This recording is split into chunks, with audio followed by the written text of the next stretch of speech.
Então, vamos começar. Tem que começar a aula de hoje pedindo desculpas. Professora, coloca para gravar. Tá gravando? Tá, acabei de colocar. Tem que dar um ponto para todo mundo. Tá, tem que dar um ponto para todo mundo. Deixa eu já dizer o motivo das desculpas que eu tenho que pedir. A minha primeira chefe falava assim, teve que justificar porque estava errado, né? É mais ou menos isso. Deixa eu tentar compartilhar aqui a tela. Eu não sei o que aconteceu, foi uma semana tão corrida em que essa história de fazer muitas coisas ao mesmo tempo é a maior mentira que as pessoas contam, tá? E é uma mentira maior ainda porque diz que a mulher, né, as mulheres têm essa capacidade de fazer muitas coisas ao mesmo tempo. Eu também discordo porque a gente consegue fazer uma coisa só. E toda vez que a gente tenta fazer muitas ao mesmo tempo, alguma delas sai mais ou menos. E foi o que ocorreu. Eu estou compartilhando aqui o ambiente virtual com vocês. O que aconteceu? Eu tinha certeza absoluta que eu tinha colocado o link da nossa última aula disponível no ambiente virtual, que é esse daqui, que eu tinha colocado os slides com exercícios que a gente conversou e que eu tinha disponibilizado slides da aula de hoje para vocês darem uma pensada e listas de exercícios. Isso aqui estava certo na minha cabeça que estava disponível para vocês. Hoje eu entrei para colocar a lista número 3 e qual foi a minha surpresa? Eu tinha apenas criado a semana, não sei se vocês chegaram a entrar na minha disciplina essa semana. Eu só abri a semana de 17 a 23 e não tinha nenhum material lá dentro. Tá? Então esse é o motivo da minha desculpa, porque era para eu ter postado e eu achei que eu tinha postado e não postei. Fato é que eu sei que vocês ficaram com aquela vontade incontrolável de estudar durante essa semana e não tinha material, né? Pois é, professora, trágico. Verdade. Terrível. Eu até peguei isso. o Alura para estudar. A Lura é bom, Nossa, gosto bastante. Bom, muito bem. Mas então era para ter já disponibilizado esse material e ocorreu que não foi. Não tem problema porque a gente parte dele. Dúvidas com relação à semana passada? Não? Não. Então, beleza. Professora, eu consegui configurar aqui meu Eclipse aqui. Eu tinha baixado uma versão diferente. Ah, não era compatível com o teu PC, com o Não. teu sistema operacional. Professora, eu não sei mexer no Eclipse.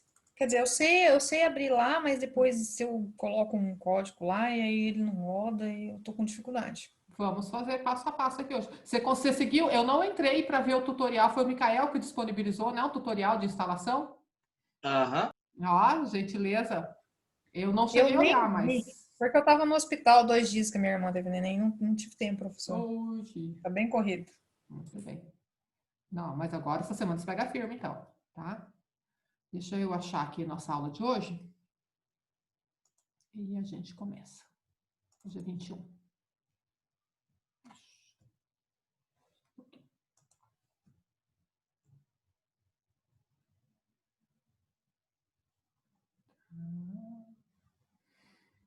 Então, vamos partir daqui da aula. Primeiro eu tenho que compartilhar a tela, né? Ajuda bastante.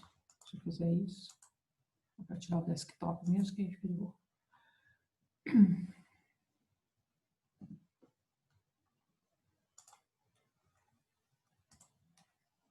Conseguem ver? Os slides da aula de hoje. 21/8. Então, vamos lá. Hoje a gente vai fazer mais exercícios, tá? A ideia é a gente ficar aqui até meia-noite, tá? Porque tá quentinho, tá gostoso. Então, a gente aproveita e...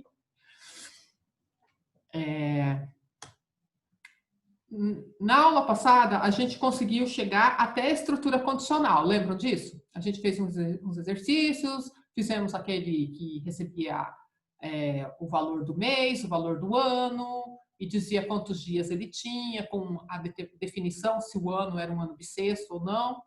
Tranquilo, né? O objetivo daquele exercício era a gente tratar a estrutura condicional. Agora a gente vai entrar em estrutura de repetição. Tá bom? Quem consegue me ajudar na definição do que é uma estrutura de repetição? Podem falar, à vontade. Quando alguma característica dela for verdadeira ou falsa. Existem estruturas de repetição que fazem uso dessa análise, né, de uma condição. Mas Por que se pensou em estrutura condicional? Para não ficar repetindo o código? Quando Para ela tem não uma ficar condição, repetindo o código. Boa. É assim, imagine que você tem uma situação onde as mesmas instruções, iguaizinhas, precisam ser executadas várias vezes. Você tem duas possibilidades. Ou você repete a escrita dessas instruções quantas vezes forem necessárias, ou você escreve essas instruções uma única vez e fala para elas serem repetidas. Esse falar para elas serem repetidas significa instruir o seu programa para repeti-las, ou seja, abrir uma estrutura condicional. Né? Então, isso acontece para quê? Para diminuir o tamanho do nosso código e para ficar mais fácil a manutenção. Então, a gente tem, em todas as linguagens de programação, a gente tem várias estruturas de repetição, mas 3 delas são as básicas e existem em todas as linguagens, tá? Que é, essa primeira aqui é uma estrutura de repetição que é aquela criada quando o programador, o desenvolvedor, sabe quantas repetições serão necessárias. Então, se eu tenho lá um problema e eu sei que eu tenho que fazer um cálculo 3 vezes, então eu já recebi essa informação.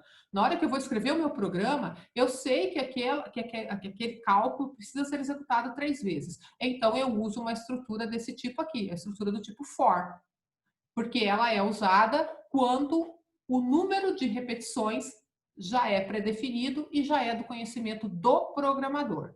Então, aí como é que ele faz? A estrutura começa sempre com a palavra for, em Java, tudo em minúsculo, tá? O for é a tradução para a palavra para, né? Então, ao invés de escrever para, a gente vai escrever o for, que é o seu equivalente em inglês. A gente precisa ter uma variável, toda vez que eu estou usando essa estrutura, tem uma variável cuja função principal dela é contar quantas vezes a repetição já aconteceu. Porque imagina, se eu tenho que fazer o meu cálculo 3 vezes, eu tenho que ter alguém monitorando se eu já repeti 3 vezes. Quando eu tentar fazer a quarta, ele tem que dar erro, ou tem que interromper, alguma coisa precisa ser feita. Quem faz isso para a gente é sempre uma variável, e essa variável precisa passar pelo processo de inicialização. Lembra, é uma das regras do manual de sobrevivência do desenvolvedor, que é não usar uma variável se você não tiver dado um valor para ela. Então, a gente precisa começar a variável dando esse valor. Então, tem essa primeira parte, que é a parte de inicialização. A segunda parte da estrutura condicional, da estrutura de repetição, é uma onde eu expresso a condição que eu vou analisar para eu decidir se eu permaneço repetindo ou se eu interrompo a repetição. Então, por exemplo, se eu quero fazer um cálculo 3 vezes, eu vejo aqui se a repetição já chegou em 3. Né? Se eu já fiz 3 vezes, então eu coloco uma condição. Toda vez que essa condição for verdadeira, a minha estrutura de repetição é repetida mais uma vez. E aqui é o que eu quero fazer com essa variável que está controlando o para. Eu posso fazer uma estrutura que vai crescente, né? Então eu dou um valor inicial pequeno e essa variável vai aumentando, então aqui eu posso fazer um incremento dela. Ou eu posso fazer um for decrescente, onde eu dou um valor grande para a variável ao inicializar e ela vai sendo decrementada. Fato é que o que eu colocar aqui no incremento ou no decremento precisa viabilizar uma situação onde a condição se torne falsa. Em algum momento, essa condição precisa se tornar falsa para que a minha repetição seja interrompida. Senão, meu programa entra em looping infinito. Ele fica repetindo, nunca para a repetição. Se ele não para a repetição, nunca termina o programa. E isso não é viável, a gente tem que terminar a execução em algum momento.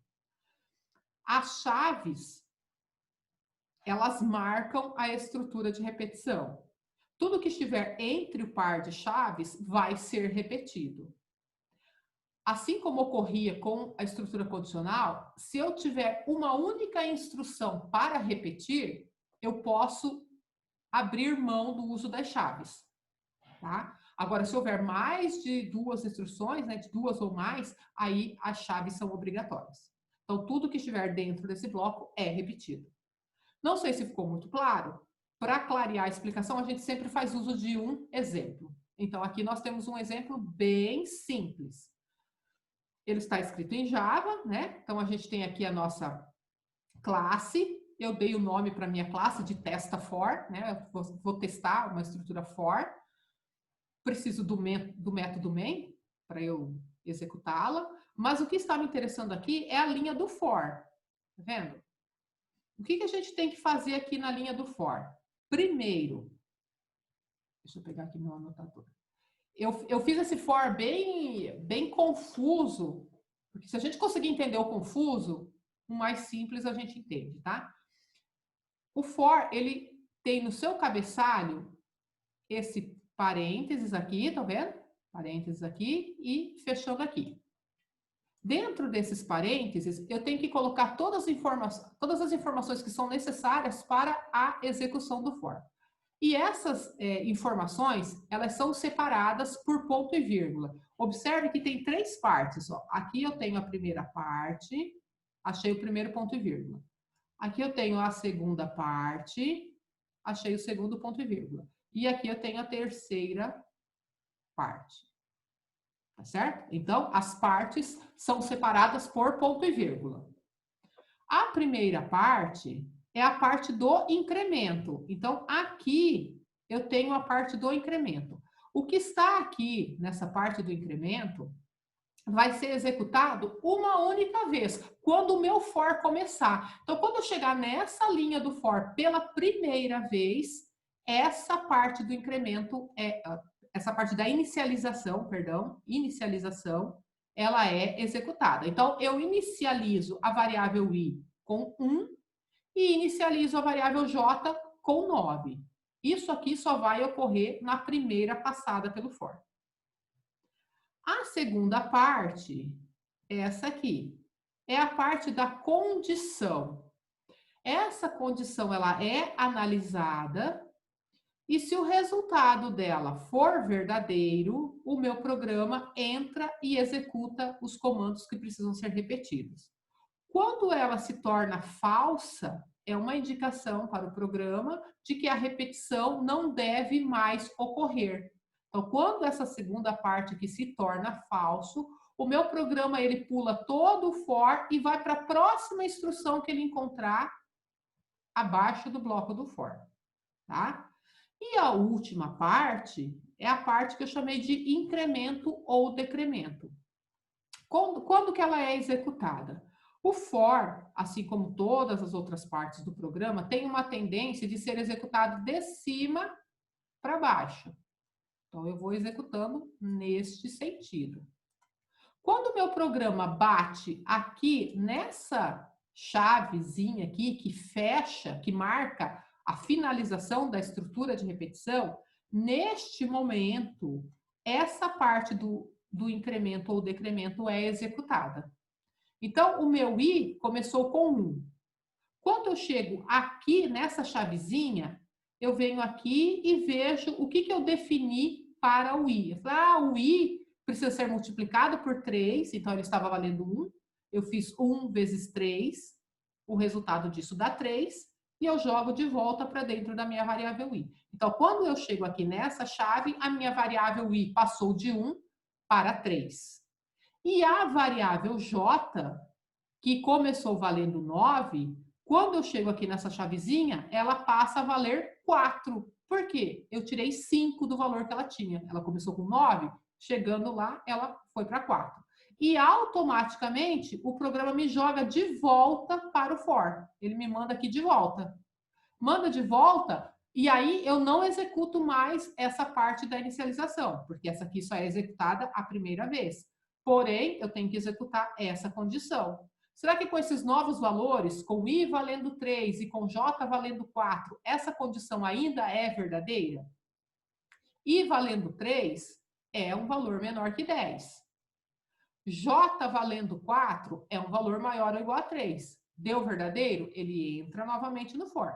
E fica nessa repetição aqui quantas vezes forem necessárias até essa condição se tornar falsa. Tá certo? Vocês entenderam a dinâmica do for? Essas 3 partes que são necessárias. Ela vai executar 2 vezes?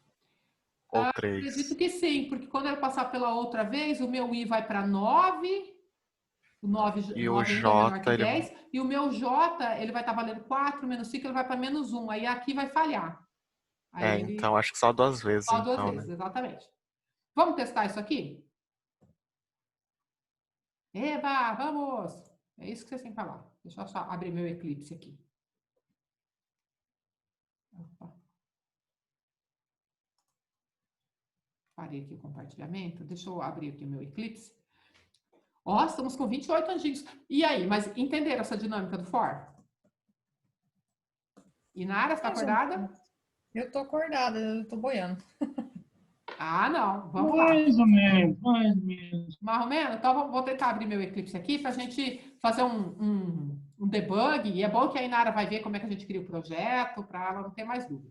Professora, a senhora poderia colocar igual a senhora colocava antes, eu não vi. Na verdade, eu não abri lá o APA para ver como que tá. Esses que a senhora cria aqui no Java, jogar lá pra gente? Eu coloquei, nas últimas aulas, eles estão dentro dos slides. Ah, tá. Estão lá. Mas dá para jogar o projeto inteirinho do Eclipse. Estou abrindo aqui, deixa eu compartilhar a tela agora, para vocês verem o que está rolando aqui. Estou abrindo aqui o Eclipse. Só que meu notebook está bem mais ou menos. Vou fechar tudo aqui, que eu já nem sei mais do que é isso. É por causa do fio, professor. Tá tentando trabalhar menos. Ele tá, coitadinho. Ó, vamos lá, Inara. Então, como é que começa a brincadeira? Vamos criar um projeto. Então, vem aqui em File, New, Java Project. A gente está criando o projeto Java, que são os projetos desktop, né? Não é para web. Vou dar um nome para o meu projeto. Eu vou dar o dia de hoje. 2020, 08, 21 hoje, né? Olha o mês de agosto indo embora. Aqui a gente não precisa mudar mais nada. Podemos ir para Next. Aqui ele só está dando umas informações. Está dizendo que os meus programas .java vão ficar dentro dessa pasta SRC e que quando eles forem compilados, o geral.class vai ficar dentro de uma pasta bin, que ele vai criar para mim. Vou dar um Finish. Não preciso criar esse módulo de documentação por hora. Então tá aqui. Tem vários projetos aqui, mas o que eu acabei de criar é este. Se eu abri-lo, o que ele tem? Ele tem o JRE, que é uma parte do JDK, né, que a gente já tem instalado na nossa máquina, e ele está associado a todos os projetos para que eu possa executá-lo. E tem a minha pasta SRC, que está vazia, né? Dentro de um projeto Java, as pastas são chamadas de pacotes. Tá? Então, eu tenho aqui um pacote SRC, não tem nada dentro dele. O que a gente faz agora? A gente pode clicar com o botão direito sobre o projeto, e assim que a máquina destravar... Gente, travou tudo. A gente consegue criar uma classe. Tá? Bugou, ó, vergonha. Vamos lá, vamos por aqui então. Então vem aqui, ó, class. Ou você clica com o botão direito lá, ou você clica aqui. Ele pede um nome para a sua classe. Não tem como fazer nada em Java se não estiver dentro de uma classe, tá? Por quê? Porque a linguagem Java, ela dá suporte à programação orientada a objetos, que é um assunto que a gente vai tratar, se não começar hoje, na próxima aula. A gente começa a falar disso, tá? Então, a gente tem que dar um nome para a nossa classe. Uma boa prática é que os nomes das classes comecem com letra maiúscula. Aí você pode dar o nome que você quiser para ele, tá? Então, eu vou chamar isso aqui de TestaFor, que foi o mesmo nome que eu dei lá no meu slide. E aqui a gente tem a opção, se eu já quiser que venha prontinho para mim o esqueleto do método main, que é obrigatório para começar a execução, eu marco aqui. Eu, que não sou boba nem nada, eu já vou marcar. Apesar de que lá no slide eu vou copiar e colar, lá já tá. O que vai acontecer aqui? Tcharam! Aqui, a gente tem, ó, tá vendo? Quando eu falei que essas pastas que a gente tem aqui são chamadas de pacotes. Quando eu criei a primeira classe, ele automaticamente criou um pacotezinho aqui para mim com o mesmo nome do meu projeto. Se eu quisesse, eu poderia ter dado outro nome, tá? E dentro desse pacote, ele criou a minha classe. E o package, ele marca aqui, ó. Isso é igualzinho, tá? Esse package aqui, esse nome, você tem que olhar, ele traz automaticamente. A gente não precisa fazer nada, mas tem que ser igual. Às vezes eu estou editando e sem perceber eu apago, isso aí vai dar erro de compilação. O nome da classe está aqui, começou aqui e terminou aqui. E o meu método, que é o método main, certo?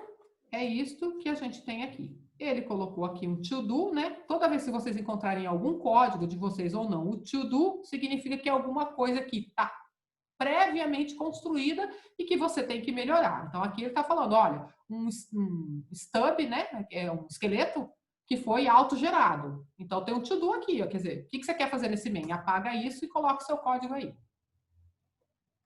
Tá bom? É muito comum, às vezes a gente está trabalhando em uma equipe e tem lá uma rotina que você sabe que precisa ser feita, mas você está fazendo outra tarefa. Você coloca um to-do lá e coloca uma observação.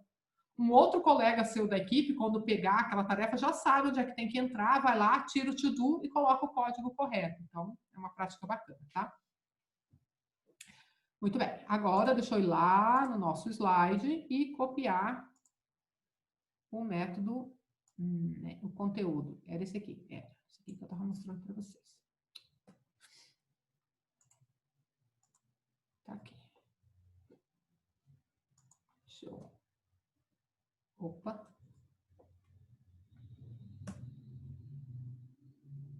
Deixa eu juntar aqui, porque lá no PowerPoint ele quebra a linha, né? Fica lá.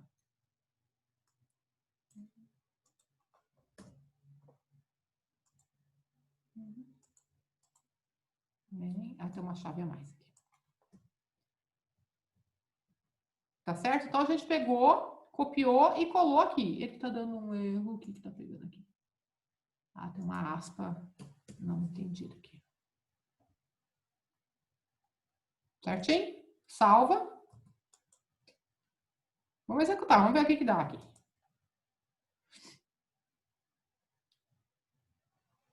Aqui está a mensagem. Conseguiram ver? Ó, ele executou 2 vezes realmente. Foi o Salif que falou que ele ia executar 2 vezes. Aqui, ó. O I, quando o I foi 1, J9, depois com I3 e J4. Eu quero fazer com vocês uma execução passo a passo. Lembra como é que a gente faz uma execução passo a passo? Lembra desse debug aqui, ó? Inara, lembra do debug? Não. Não, né? Ah, você não estava na aula passada, né? Eu tava, mas eu saí, professora. Ah, tudo bem. Então vamos lá, presta atenção. Quem mais não estava na aula passada? Tem mais alguém que não estava na aula passada? Eu, professora. Eu sou quem? Eu, professor Everton. Ah, Everton. Muito bem. Então vamos lá. Ó, a execução passo a passo, chamada de debug no mundo da programação, é bem importante porque ajuda a gente a ir analisando linha por linha do nosso código. E aí você consegue descobrir onde que ele está passando em caso de erro, sabe? Porque a máquina, ela executa aquilo que a gente mandou, e não o que a gente acha que mandou. É uma sutil diferença, né? E às vezes o aluno fala assim, professor, mas o programa está certinho, mas não tá mostrando o resultado que deveria. Então, ele não está certinho, né? Mas onde está o erro? Se a gente usar o debug, ele nos ajuda, tá? Então, eu vou clicar aqui, ó, tá vendo? Debug. Tem esse formato de um inseto, né? Bug. Aí você clica aqui, e o que a gente vai fazer? A gente vai usar um debug. Como a gente está com um projeto Java, um projeto desktop, é conhecido como um Java Application. Então, a gente vai executar um debug nessa nossa aplicação. Ah, mas antes disso, e eu sempre me esqueço, para que a gente consiga ir executando passo a passo, eu preciso criar um breakpoint. O que é o breakpoint? O meu programa ele vai começar a executar e quando ele chegar numa determinada linha, ele fala, opa, a partir daqui eu tenho que ir pulando linha por linha porque o programador quer inspecionar o código.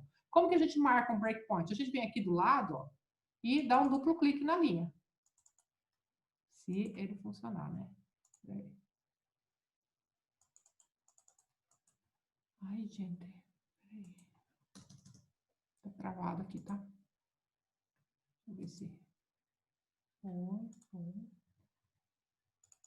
Aqui, ó. Tá vendo que aparece uma linhazinha aqui do lado?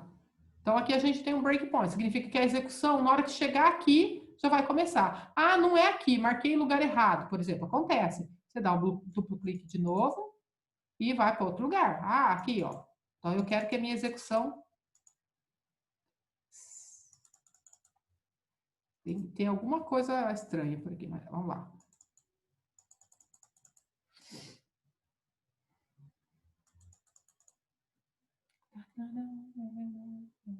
Só um pouquinho, tá? Travadinho de novo. Aí, tá vendo? Eu botei o breakpoint aqui na linha.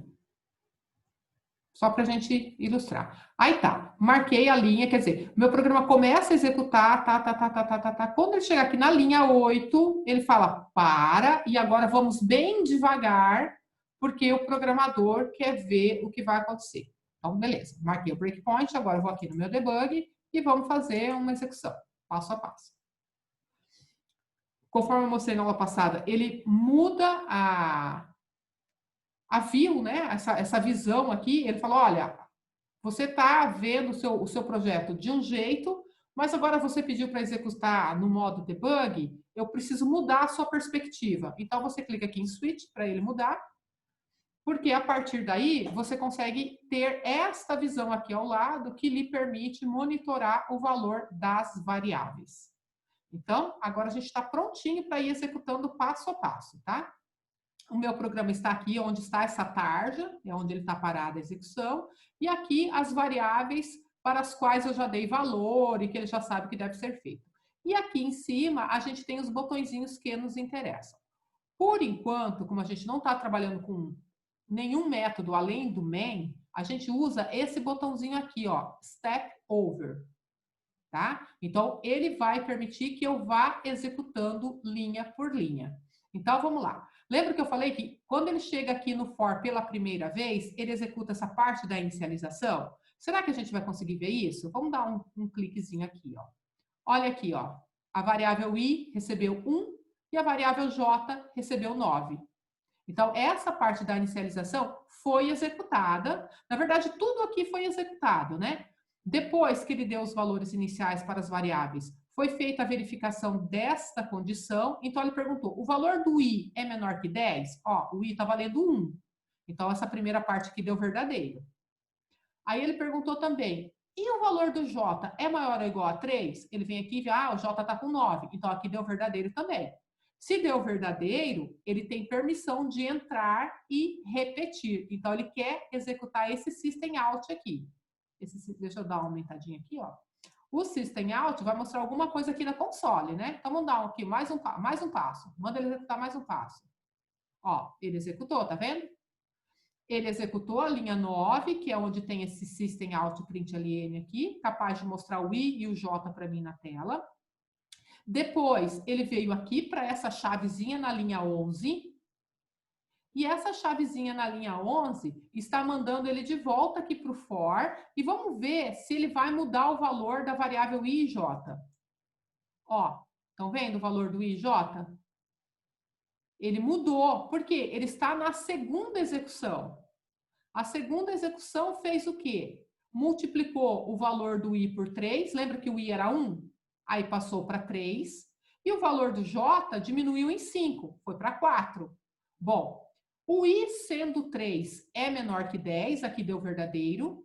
O j sendo 4 é maior ou igual a 3, aqui deu verdadeiro novamente. Então, ele teve permissão de entrar pela segunda vez no for. E ele vai executar esse system out print ln da linha 10 novamente. Ó. Apareceu lá. Depois que ele mostrou isso, ele chegou aqui no for, nessa chavezinha que encerra o for, e foi jogado para cá. Se eu der mais um passo, ele vai atualizar aqui o valor do i e do j e vai perceber que essa condição não vai ser verdadeira. Ó. Vou dar mais um passo. Perceberam que ele não entrou no for? Por que ele não entrou no for? Olha como é que ficou o valor do i. 9. 9 era menor que 10? verdadeiro. Ok. O J, ele perguntou se era maior ou igual a 3. Não é, né? O J era menor que 1. Então, eram duas condições, mas ligadas por um E. Para que o resultado seja verdadeiro, todas elas precisavam ser verdadeiras, né? Por causa do conectivo E. Como essa parte aqui do J falhou, porque menos 1 não é maior ou igual a 3, aqui falhou. Logo, todo o resultado deu falso. E se esse resultado dá falso, o for é interrompido e o programa vai para a próxima linha que ele encontra. Tanto é que ele pulou e veio para cá. Aí, se eu der mais um passo, ele mostrou aqui o valor final, né? Por que o for foi interrompido? Ele mostrou os valores do I e do J, 9 menos 1. Se eu der mais um passo, ele terminou a execução. Observe que ele terminou a execução porque aqui os botõezinhos, tá vendo? Foram inabilitados e o espaço de variáveis de memória ficou vazio. Tudo bem? Dúvidas? Podem falar.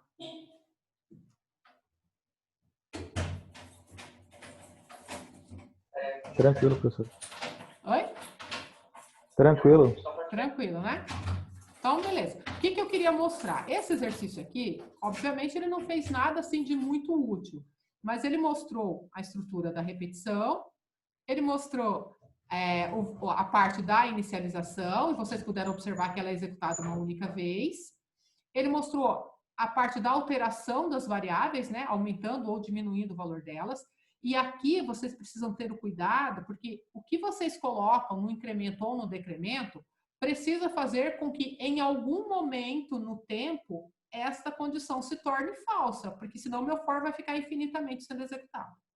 E isso não é legal, porque uma hora trava o teu programa e não é bom. Tudo bem? Então, ok. Perfeito. Voltando aqui para a nossa apresentação. Deixa eu só dar um F5 aqui de novo. Ai, não compartilhei a tela, né? Eita.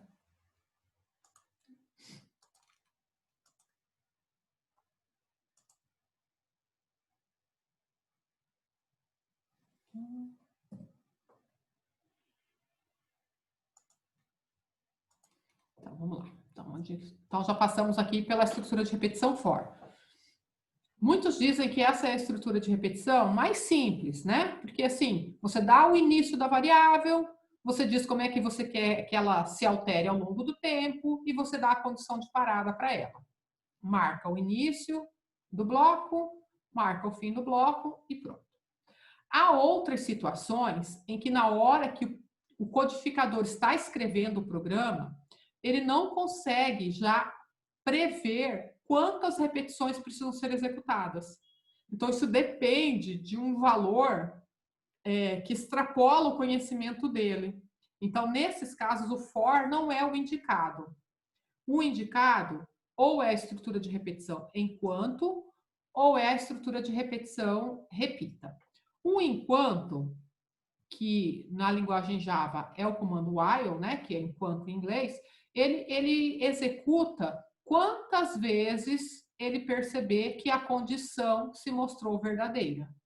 Então, eu chego aqui nessa linha, a única coisa que precisa ser feita é analisar a condição. Se a condição gera um resultado verdadeiro, eu entro no bloco. Se a condição gera um valor falso, eu pulo todo o bloco do while e vou executar o que tiver lá para baixo, lá para frente. Tá? Então, aqui é uma condição onde eu comparo um elemento com outro. Posso usar os conectivos e, o conectivo ou, posso usar a negação. Tá? Todos aqueles conectivos podem ser colocados aqui. Então, é importante. Enquanto a condição for verdadeira, executa o que estiver escrito dentro do bloco. Quando ele perceber que a condição deu falso, ele pula tudo e vai para frente. Tá? Aí, aqui temos um exemplo.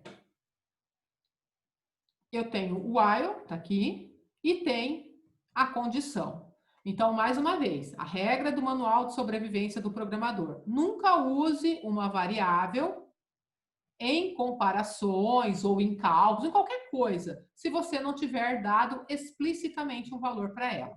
Então, por conta dessa regra, houve a necessidade de dar valores para as variáveis i e j antes, porque senão eu não tenho o menor controle sobre o conteúdo dessas variáveis. E aí eu não sei se ela vai dar verdadeiro ou vai dar falso, se ela vai executar o while da maneira correta. Tá? Então nunca se esqueçam disso. Se você está usando uma variável em uma comparação, você precisa ter certeza de que ela recebeu antes um valor. De que maneira uma variável recebe um valor?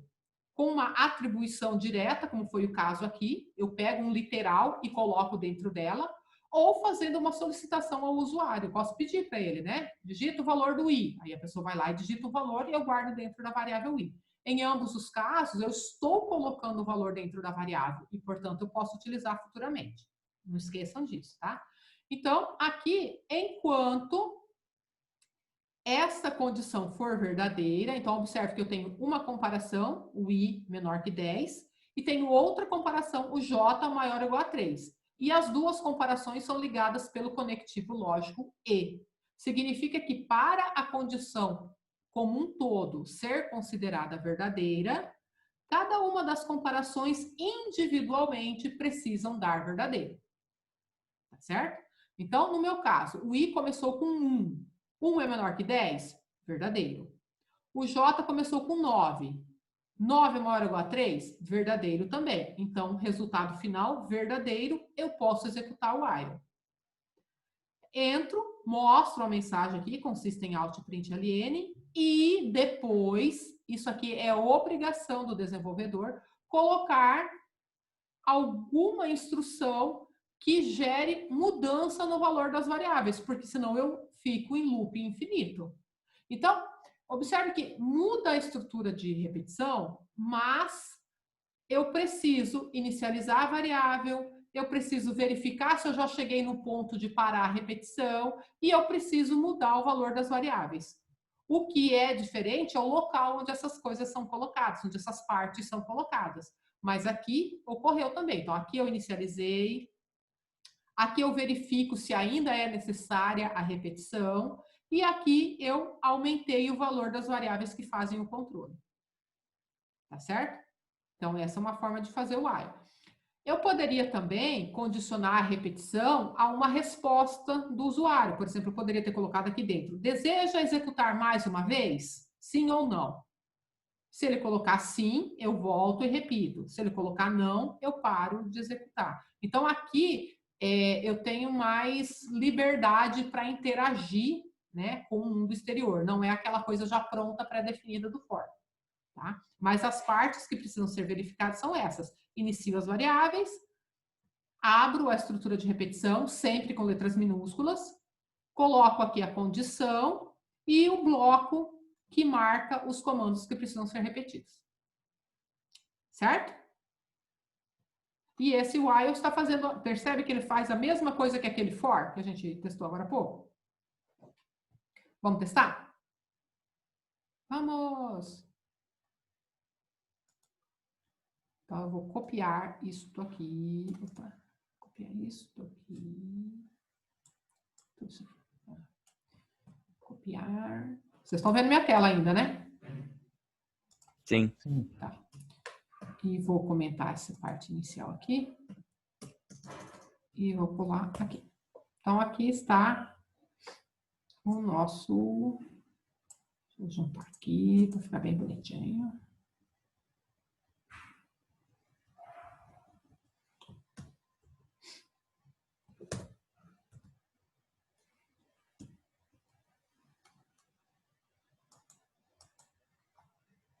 Acho que eu peguei uma chave a mais. Pronto. Salvar aqui. Então, o que a gente tem aqui, né? Eu comentei esse pedaço aqui porque foi o teste anterior, mas a gente tem a classe, tem o método main, que foi aberto aqui. Aqui, ó, peraí. Achei, onde é que tinha uma chave a mais aqui. O método main eu abri aqui. Ele fechou aqui, né? Tenho a estrutura de repetição while, abri ali. Tenho a condição. Vamos fazer uma execução. Deixa eu salvar. E vamos fazer a execução com o modo debug, né? Primeiro vamos marcar o breakpoint aqui. Vou colocar aqui no i e no j igual a 9. Aqui. Tá? Bem aqui. O breakpoint, vocês definem de acordo com aquilo que vocês estão querendo monitorar. Se você tem certeza, por exemplo, que todas as linhas até a linha 17 estão corretas, não tem por que você ficar perdendo tempo e executar linha por linha, né? Então, você coloca o breakpoint a partir do ponto onde você quer monitorar. Isso facilita e diminui nosso tempo, né? Porque cada linha a partir daqui vai ter que ser executada uma a uma. Então, vamos lá. Vamos debugar aqui. Então, ó, ele passou direto aqui, olha, executou a linha 17 tranquilo, a gente já consegue até monitorar aqui, ó, o meu vídeo está valendo 1.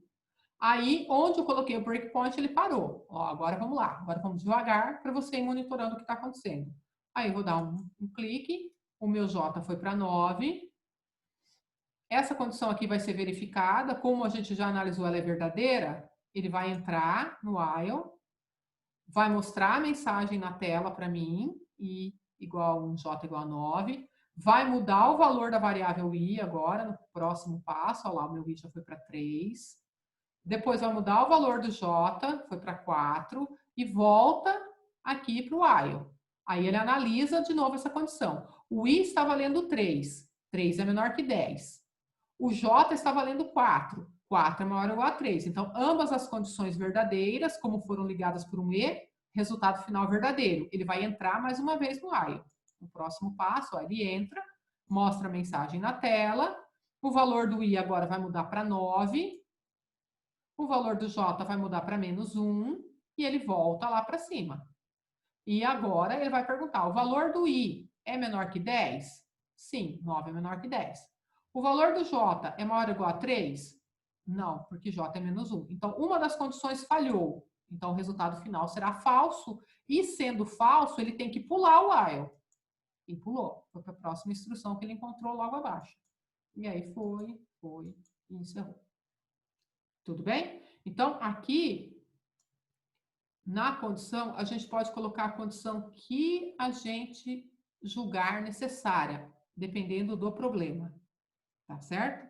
Importante que as variáveis que compuserem essa condição tenham recebido o valor anteriormente, para que eu tenha certeza de que o valor avaliado é um valor que foi gerado pelo meu programa. Tá? Muito bem. E, prosseguindo, deixa eu continuar aqui. Ai, dura que ele volta lá com isso, né? Então, depois que a gente viu o while, é importante a gente verificar o seguinte. Como o while, o teste... Oi. Eu não consegui entender muito bem essa lógica. Tem como você explicar de novo? Qual partezinha? Repetir tudo? A senhora coloca lá a variável, declara lá que ela tem que ser menor que 10 e a outra maior, é igual ou maior que 3. Mas eu não entendi a parte de baixo ali. Que a variável, de novo, vai ser multiplicada por 3 e a segunda... essa parte eu não entendi. Na verdade, o que acontece? Isso aqui eu coloquei só a título de exemplificação, tá? Não é nenhum problema da vida real, nada. Eu só quis mostrar aqui como é que o valor das variáveis muda ao longo do tempo e com essas mudanças chega uma hora em que essa condição se torna falso, entendeu? Então, veja, eu dei um valor inicial arbitrário, tá? Saiu da minha cabeça que eu chutei o número 1 para a variável I e o número 9 para a variável J. Sem não tinha nenhuma regra, eu chutei, assim, da minha cabeça. Aí eu montei essa condição. Por que eu montei dessa maneira? Porque eu queria que a primeira vez ela já fosse verdadeira para eu poder entrar no while. Então, eu dei um valor para o I aqui que fosse menor que 10 e dei um valor para o J que fosse maior ou igual a 3, para fazer com que essa condição fosse verdadeira e ele entrasse aqui pelo menos uma vez, tá? Aí ele entra, então essa parte aqui de analisar as condições você conseguiu entender? E tranquilo? Sim. Tá, beleza. Então, uma vez que ele verificou que isso aqui deu verdadeiro, ele entrou, e se ele entrou, ele executa esse system out println, que mostrou a mensagem lá na tela, tranquilo, e aí o que vai acontecer? Essas condições aqui eu também montei visando produzir modificação nas variáveis para que vocês vissem que ao longo do tempo tem que chegar uma hora em que a condição se torne falsa. Então, o que eu fiz? Eu peguei o valor que tinha no i, que era 1, multipliquei por 3, aqui podia ser qualquer cálculo, tá? Então, 1 vezes 3, o resultado deu 3. Onde que eu guardo esse 3? Eu guardo de volta na variável i. Então, ele escreveu o 3 por cima do 1 que eu tinha dado antes. Tá? Entendeu? Professor, eu consigo, então, deixa eu ver se eu entendi. Eu consigo usar isso aí como um sistema de 2 etapas? Um exemplo, eu tenho uma senha. Certo. E aí eu declaro ela ali, a senha é tal, e diferente disso, ele vai ficar nesse loop até chegar na certa? Isso. E aí você, inclusive, a gente pode até fazer um exercício daqui a pouco. Inclusive, você pode permitir que ele erre 3 vezes só. Ah, entendi. Entendeu? Então, ele fica fazendo... Aí eu limito o você loop, pegou, ele fica repetindo. Só que como você não sabe quantas vezes vão ser essas repetições, né? O for não me ajuda, mas o while ajuda. Porque eu pensei nisso. É porque às vezes eu vou fazer login em alguns sites que eu tenho conta, alguma coisa assim, e dependendo da informação que eu tenho, ele faz um sistema de 2 etapas. Uhum. Ele me manda a senha que eu tenho que digitar, eu tenho que acertar, e manda um código para mim no celular ou no e-mail. Aí ele faz essa verificação e eu tenho que acertar os 2 para depois ele me passar para a próxima etapa. Exatamente, exatamente. É um sistema que, obviamente, tem comunicação com o seu dispositivo móvel, tem o seu número cadastrado, né? Tem uma sofisticação ali. Mas depois, quando você digita o código que ele pede, que é o teu código de segurança, que ou vai para o seu celular ou vai para o seu e-mail, né? Quando ele pede para você digitar o código de segurança, ele está fazendo exatamente isso daqui. Ele está verificando se aquilo que você digitou é aquilo que ele está esperando. Se for diferente, não vai. É igual senha de banco, né? Você bota lá, primeira vez, errado. Segunda vez, errado. Terceira vez, errado. Ele trava. Aí você tem que ir em algum canto desbloquear a sua senha. Também são procedimentos parecidos. Entendeu? Então, veja. Oi. O for, ele não é tão útil, né, comparado ao while. O while é mais... porque ele é mais flexível. Ele faz a mesma coisa do for, só que mais aprimorado. Exato, exatamente. Ele é mais aprimorado. Tá? Pegou bem. Então, e voltando aqui, então, ao que eu estava falando agora há pouco. O while, como a condição está aqui no início, significa que eu dou a chance do meu programa nunca executar essa parte aqui, ó. Imagine vocês se eu tivesse colocado assim, ó, i igual a 100. Aqui, i igual a 100.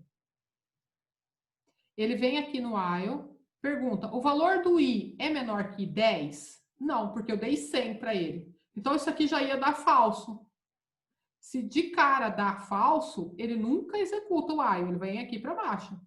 Então, essa estrutura aqui de repetição, ela permite que o programa execute esse bloco aqui 0 vezes, porque se já deu falso na primeira vez, ele nunca passa por aqui, ou uma vez, ou muitas vezes, tá? Então, entendo que quando eu uso while, eu dou a possibilidade disso daqui nunca ser executado. Se falhar na primeira vez, por exemplo, é o caso de um token, né? Que me mandaram por SMS e eu digitei errado. Ele vem aqui e já pergunta, mas já digitou errado. Então, ele pula tudo e vem aqui para baixo. Porque eu já faço o teste condicional aqui no início. Se falhou, pula tudo. Tá? A terceira estrutura de repetição que a gente tem é muito parecido com o while. Ela é chamada do while. Ou seja, faça enquanto, né? Faça esse bloco enquanto esta condição for verdadeira. Entende a semântica, né? Faça tudo que está aqui dentro desse bloco enquanto isto aqui estiver acontecendo, enquanto a condição for verdadeira. Percebam que o do while, a condição está aqui embaixo, né? Então, quando eu uso o do while, este bloco, ele é executado pelo menos uma vez. Porque o teste condicional só é feito aqui embaixo. Quer dizer, depois que eu executei tudo, é que eu testo a condição. Na aula passada, a gente fez um exercício onde o usuário digitava 3 números e eu tinha que mostrar esses números em ordem crescente. E aí alguém perguntou, mas professora, e se a pessoa digitar números iguais? Aí eu falei assim, olha, o exercício pede para digitar números diferentes. Então, você tem que ficar controlando o que a pessoa digita para não aceitar números iguais. Então, o do while, ele é uma boa estratégia para a gente validar a entrada que o usuário vai fornecer. Porque ele tem que fornecer a entrada pelo menos uma vez. Né? Então, ele vem aqui, digita o que você quer, aí você avalia. Se o que ele digitou está errado, você volta e pede para ele digitar mais uma vez. Se o que ele digitou está certo, a condição deu certo, vai embora. Então, essa estrutura do while, ela é excelente para a gente fazer validação. Tá? Aquilo que o usuário digita para mim, eu já submeto a uma análise. Se estiver correta, eu prossigo. Se estiver errado, eu volto e peço para ser executado mais uma vez. Tá? E por que isso é possível? Porque a gente faz a análise no final. Tá? Aqui temos um exemplo. De novo, faz a mesma coisa, só que de uma maneira diferente. Eu dou os valores iniciais para as variáveis. Tem o comando do. O comando do, ele não restringe nada.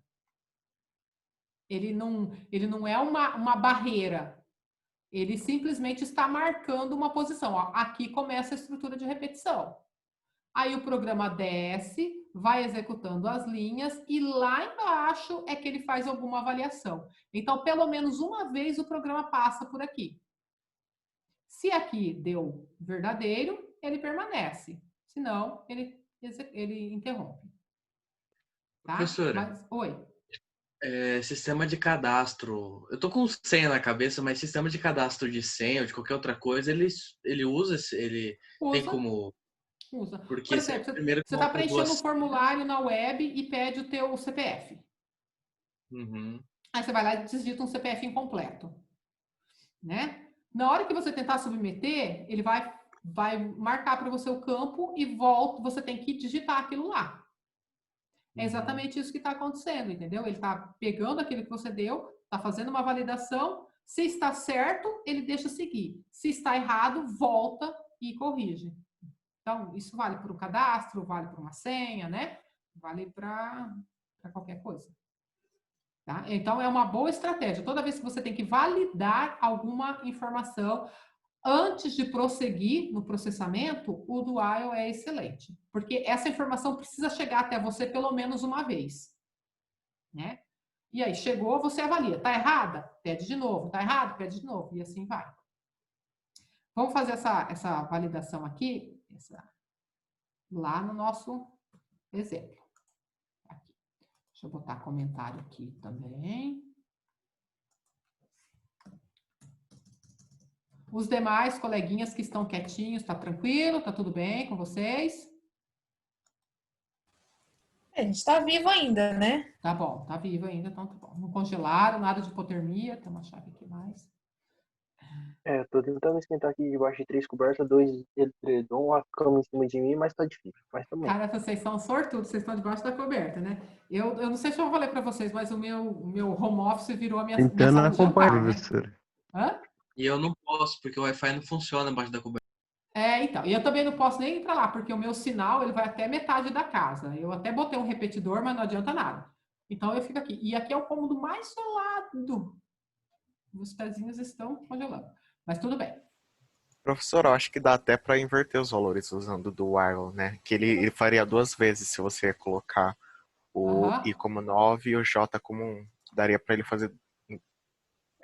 Eu acho que eu já nem lembro. Eu fiz esse exercício já faz alguns dias. Eu queria, acho que, mostrar mais do que alguma execução. Mas vamos brincar com esses valores. Se a gente inverter, diminui a quantidade, né? Mas ele continua funcionando, porque ele vai ser validado a primeira vez, e na segunda ele também vai, porque ele já vai ter... É só na terceira, né? Que ele vai segurar. Exatamente. Vamos ver. Vamos ver o que dá, depois a gente mexe. Ó, Então, mais uma vez, eu vou executar aqui passo a passo, tá bom? Então, vamos lá. Eita, peraí, deixa eu... Ó, se você quiser interromper a execução, tem aqui um botãozinho, tá? Para terminar. Vou terminar porque... Ó, meu breakpoint. Eu não quero ele aí. Onde é que eu quero? Ah, vou botar... Ah, deixei mesmo. Tá bom. Achei que estava no lugar errado. Vamos lá. Ó, começou a nossa execução, né? Quer dizer, tá indo. Peraí. Espero que sim. Não? Supostamente ele está pensando, tá?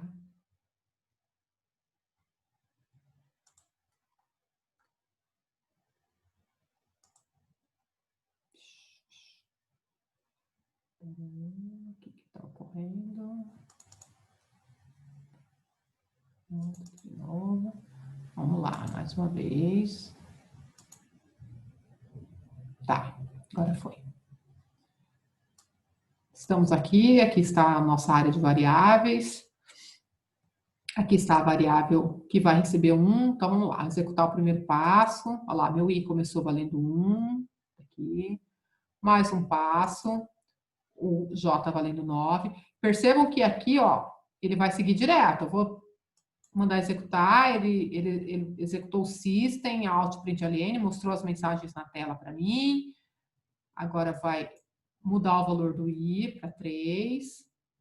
Vai mudar o valor do j para 4. Agora é que ele chegou na condição. Então, ele vai perguntar, o i é menor que 10? É, porque o i está valendo 1. Não, agora está valendo 3, né? O j é maior ou igual a 3? É 4. Então, deu verdadeiro. Se eu der mais um passo, ele volta lá para o início do while, mostra a mensagem na tela para mim, né? Aí, ele vai mudar o valor da variável i. Olha lá, a variável i passou para 9. Aí, ele vai mudar o valor da variável j. Ele foi para menos 1. E aí, ele vai perguntar, o valor do i é menor que 10? O valor do i é menor que 10, é 9. Deu verdadeiro. O valor do j é maior ou igual a 3? Ó, j está valendo menos 1. Vamos ver o que acontece.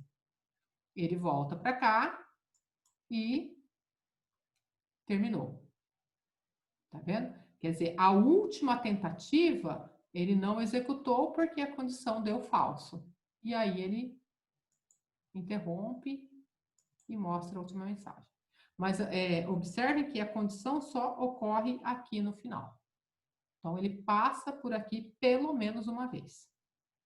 Tá? Então, essas são as 3 estruturas de repetição que a gente tem, basicamente. Existem outras, né? Dependendo da linguagem, tem outras formas de fazer. Estrutura de repetição também é conhecido como formas de iterar, né? Eu estou fazendo uma iteração, que é repetição, né? Não é interação. Iteração, que é repetição. Tá? Tudo bem? Tranquilo. Ok. Antes de entrar em array, eu disponibilizei para nós, com aquela alegria, uma lista de exercícios. Está lá no AVA, tá? É aquilo que eu me desculpei de vocês, porque eu queria já ter deixado isso antes. Tem lá 2 listas de exercício. Essa lista número 2 é só de estrutura de repetição. A lista número 3 envolve estrutura de repetição e o uso de array, tá? Então, vamos entrar nessa daqui. Vamos escolher um exercício bem facinho, porque aí eu deixo os difíceis para vocês fazerem depois. Obviamente, eu preciso me logar, né? Claro. O que mais gostei dessa frase foi a sinceridade da professora.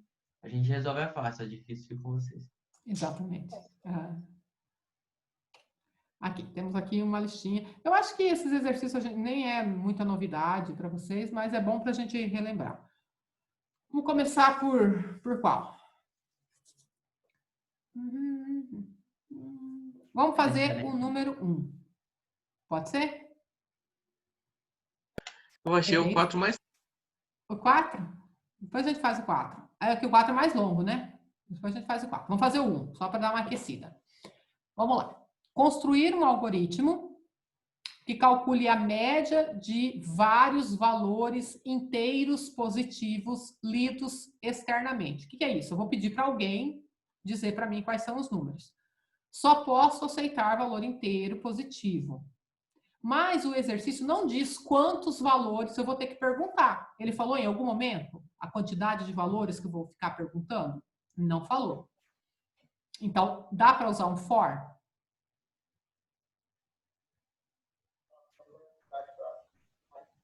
Não é indicado.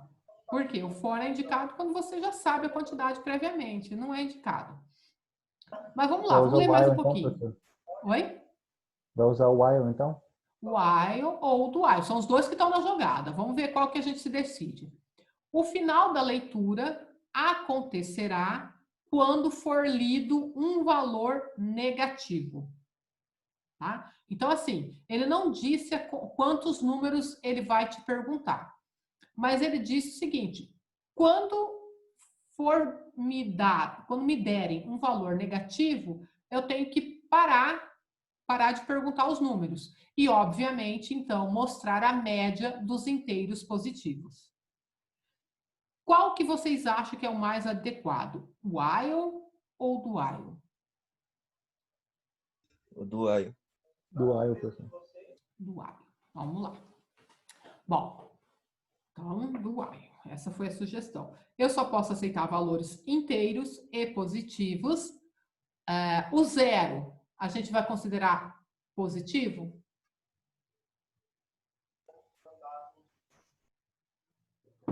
Partindo do pressuposto do armazenamento interno, o zero ocupa a faixa de valores dos positivos, né? A gente pode considerar o zero positivo.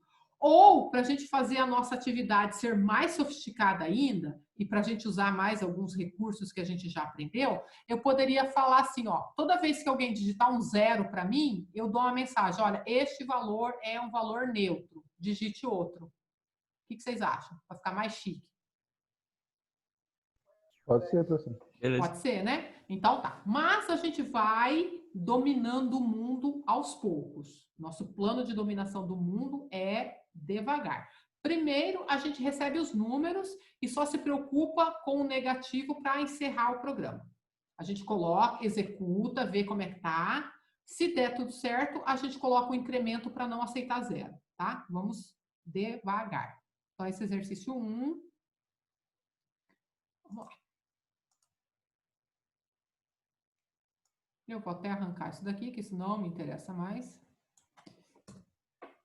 Beleza. Então, eu estou aqui. Deixa eu mudar aqui, ó. Eu comentei na aula passada também, mas hoje eu não comentei. Quando a gente faz a execução passo a passo, ele está aqui na visão de debug, né? Se eu quiser voltar à visão anterior, ou seja, tirar essa parte aqui de monitoramento das variáveis, porque não me interessa, clica aqui, ó. Nessa visão aqui, ó. Nessa Java. Porque o nosso projeto era um Java Project, né? Clica aqui, ó. Aí ele volta e eu ganho mais espacinho na minha tela, tá? Fica melhor. Muito bem. Então, o exercício pede para eu receber números inteiros. Então, eu vou colocar aqui, pode ser um int, pode ser um byte, pode ser um short, pode ser um long. Lembram? São os tipos primitivos que permitem armazenamento de valores inteiros. Todos armazenam inteiros. O que muda é a quantidade de inteiros que a gente consegue armazenar, né? O long é o maior de todos. O byte é o menorzinho. Então, vou colocar aqui o int, que é o mais comum, tá? Tá aqui, número. Isso aqui é o que o usuário vai digitar para mim. Não sei quantos números ele vai digitar, mas todos os valores que ele digitar para mim serão colocados ali dentro. Qual que é o objetivo do exercício? É calcular a média dos números positivos. Para a gente calcular a média, significa... Como é que a gente faz uma média aritmética? Me ensine, por favor.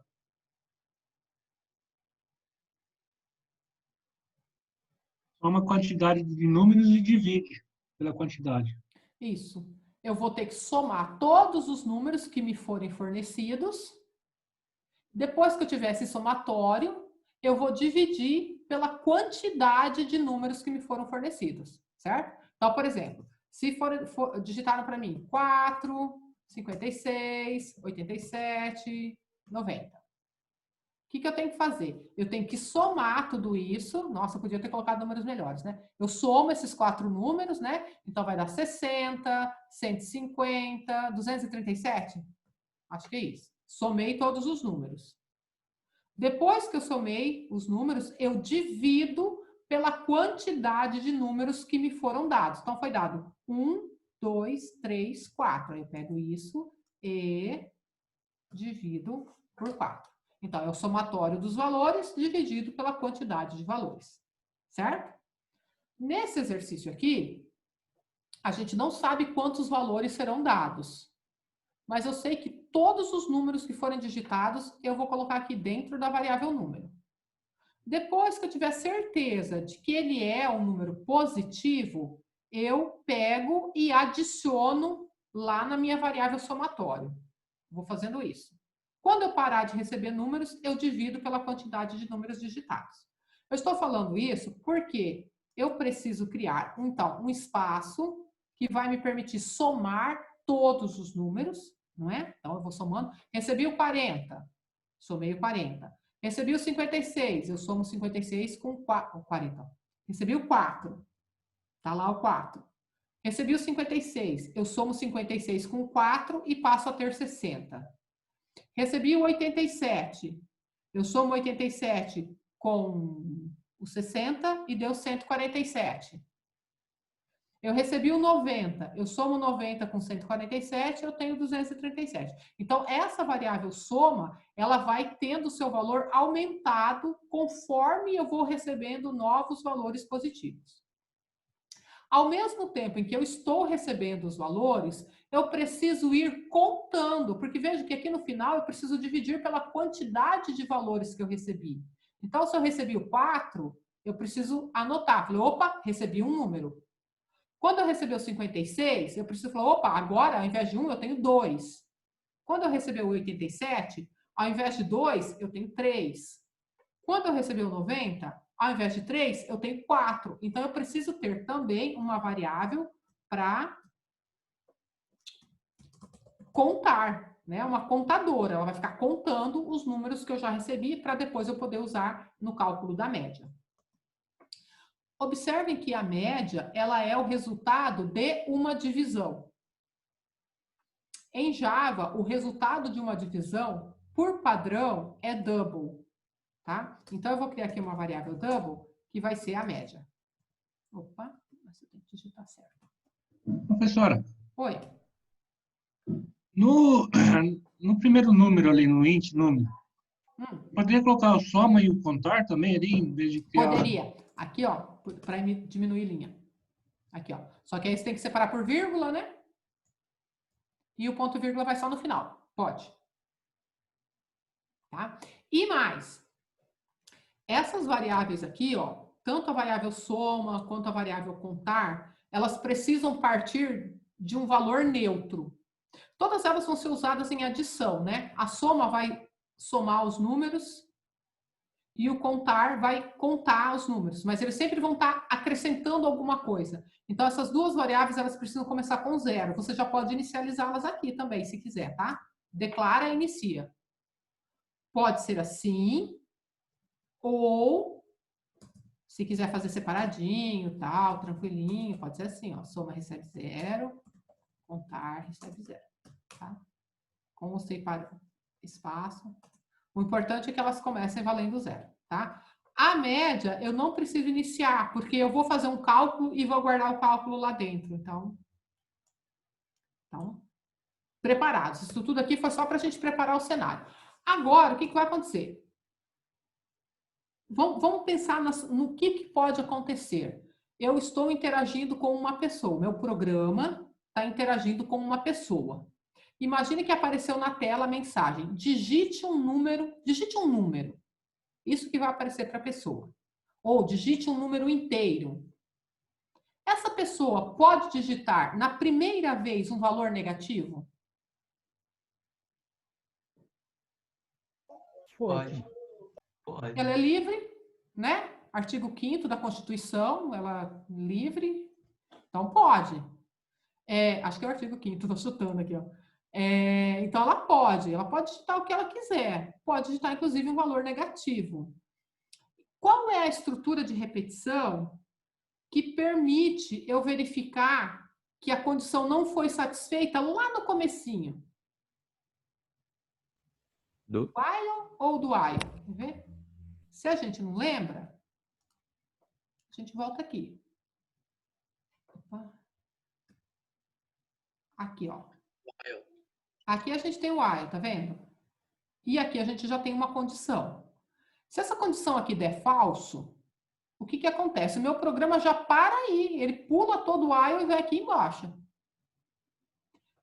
O do while, ele só vai fazer a verificação depois que ele passou por aqui uma vez. Então, ele já fez todo o processamento e só depois que ele foi para frente. Então, nesse nosso exercício aqui, imagine que a pessoa tenha digitado um número negativo já na primeira vez. Então, eu estou aqui no do, imagine que esse system aqui estava pedindo, digite um número inteiro. A pessoa foi lá e digitou -10. Ele já processou -10 e só depois ele descobriu que era um número negativo. Então, me parece que para esse exercício, a mais apropriada seria o while. Porque se eu já entrar com um valor incorreto, ele já para tudo, mostra lá que a média foi 0, porque não entrou nada e acabou. Né? Concorda com esse meu raciocínio? Sim. Mais alguém? Deixa eu ver quantos alunos eu tenho aqui. Ó, estamos com 27 alunos. Quem mais concorda comigo?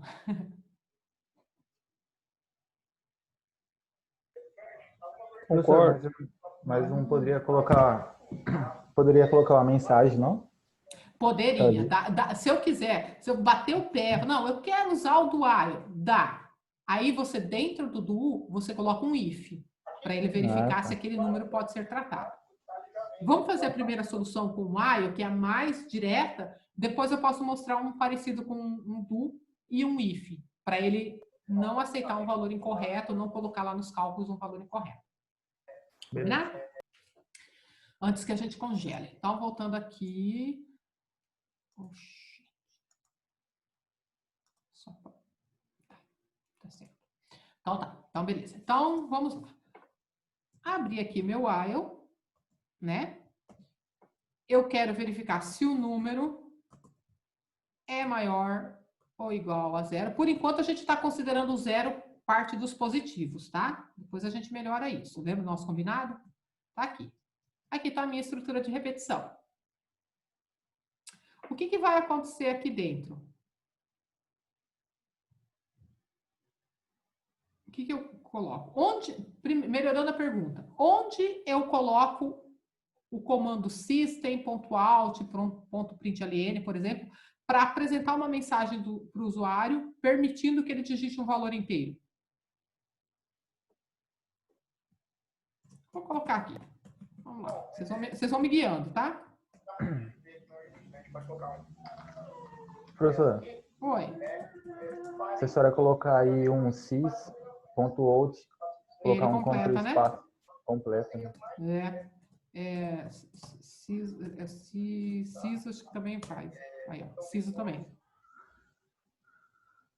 E é bom que aí a pessoa não digita errado, né? Esses atalhos eu agradeço toda vez que vocês me sugerirem, porque eu sou péssima para memorizá-los, tá? Ó. Então, isso aqui mostra uma mensagem na tela para o usuário, não mostra? Qual que foi o comando de saída que a gente aprendeu na aula passada? Vocês lembram? Sim.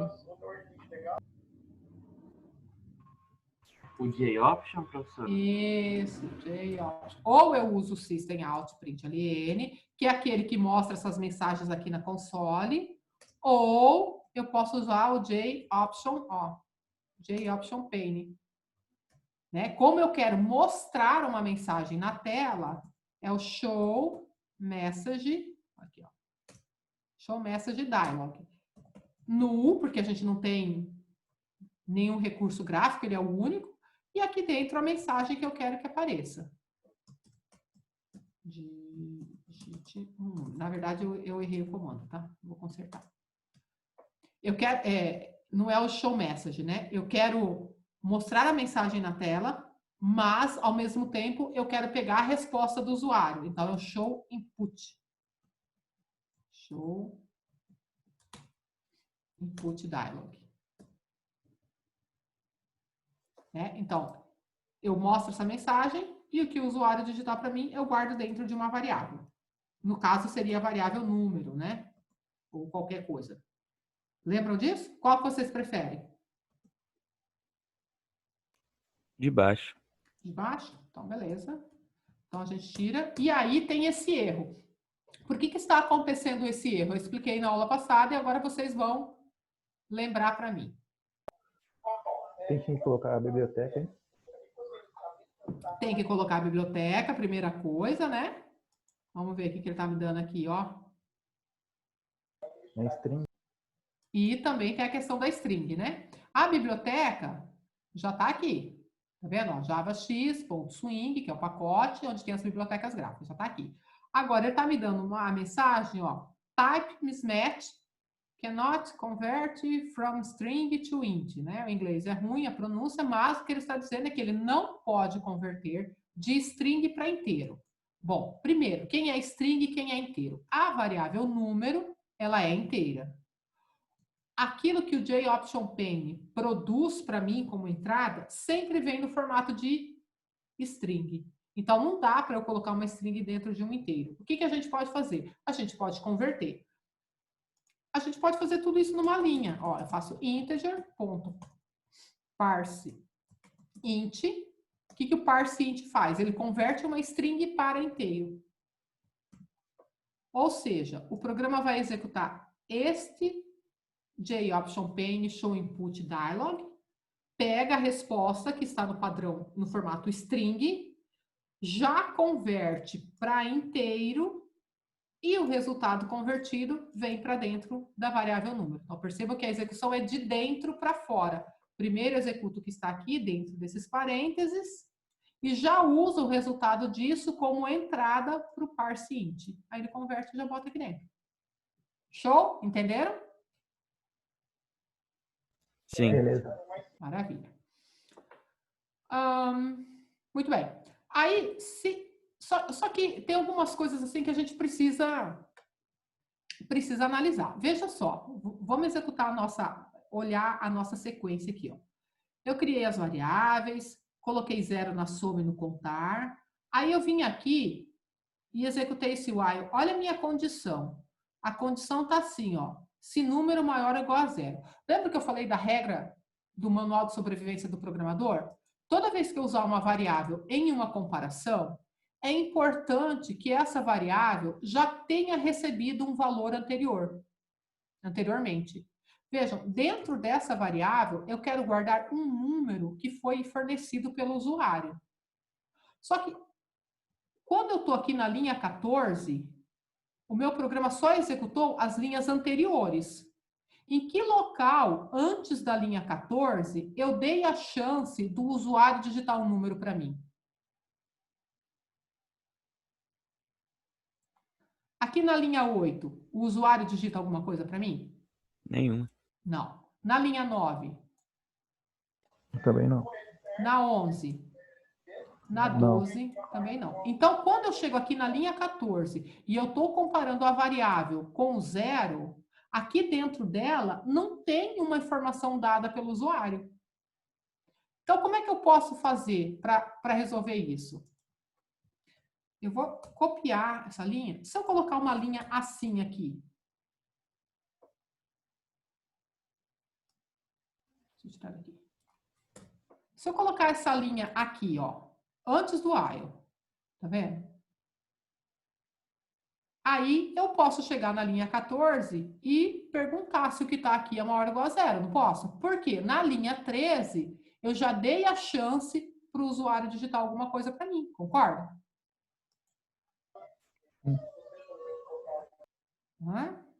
Ficou claro por que eu coloquei essa linha aqui? Mas, professora, o número já não era int. Por que você está fazendo a conversão? O número é int.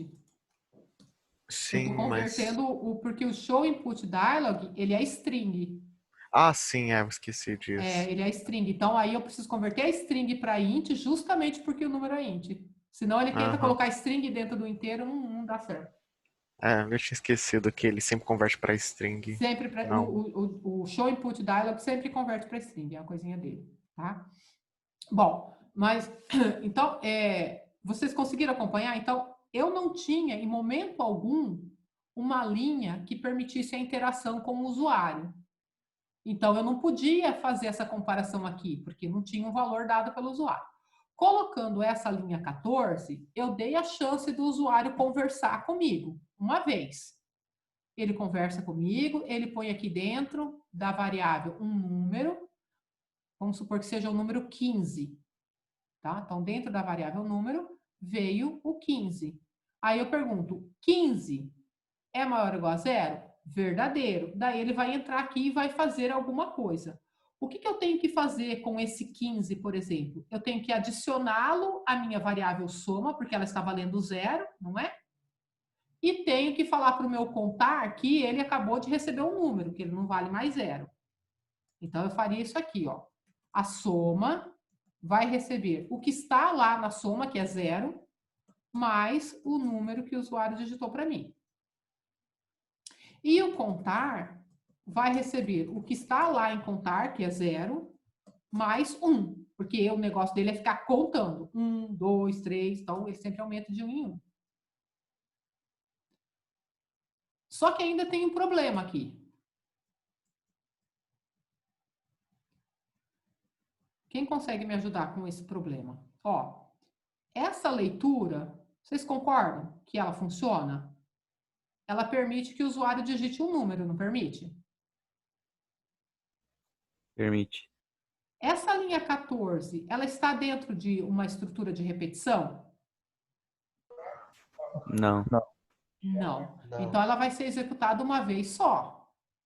Ela foi colocada aqui para permitir que no while eu já tivesse alguma informação. Só que ela serviu só para o primeiro número. E se o usuário quiser digitar o segundo, o terceiro, o quarto? A gente tem que pegar essa linha, copiar e colocar aqui dentro, de volta. Ah, ela vai ficar em 2 lugares? Vai. Essa aqui só serviu para a primeira vez, por causa daquela necessidade de ter dado um valor para uma variável antes de usá-la na comparação. Só que no caso, essa é a de entrada, né, professora? Oi? Esse daí, no caso, vai ser a de entrada, né? Vai ser a Vai pergunta. ser a de entrada, exatamente. Então, aqui ela serve para o primeiro número. Se o usuário quiser digitar o segundo, terceiro, quarto, milésimo, sei lá quantos números, o meu programa não consegue voltar até aqui na linha 14, porque ela não está numa estrutura de repetição. Porém, eu já fiz uma estrutura de repetição, não fiz? Então, o que acontece? Depois que eu tiver processado todo o primeiro número, eu coloco essa mensagem aqui, aí ele lê o segundo número. E ao ler o segundo número, ele volta para cá e pergunta se esse segundo número é maior ou igual a 0. Se for, ele entra, processa e pede o terceiro. E eu fico nisso. Vocês entenderam? Professora. Oi. Não era mais fácil ter usado um do while aí? Eu comentei agora há pouco que se você for usar o do while, você vai ter que colocar um if dentro dele, para ele não colocar o número negativo no que você quer. Entendeu? Vamos só terminar esse processo aqui de raciocínio e aí depois vocês definem qual que fica o melhor, né? O bom da programação é que tem múltiplos caminhos. Professora. Mas quais são objetivos pedagógicos aqui, né? Você perceber que a variável não pode ser usada na comparação antes de você ter dado um valor para ela. E só é repetido aquilo que está dentro do while. Ao sair daqui, o que a gente tem que fazer? Quando o usuário digitar um valor negativo, esse while vai dar falso e eu venho para cá. Aí eu consigo fazer a média. Como é que é a média? Lembra que a gente conversou agora há pouco? A média é a soma dividido pelo contar. O que a gente tem que cuidar aqui? Se o contar, tá vendo que aqui o denominador é uma variável?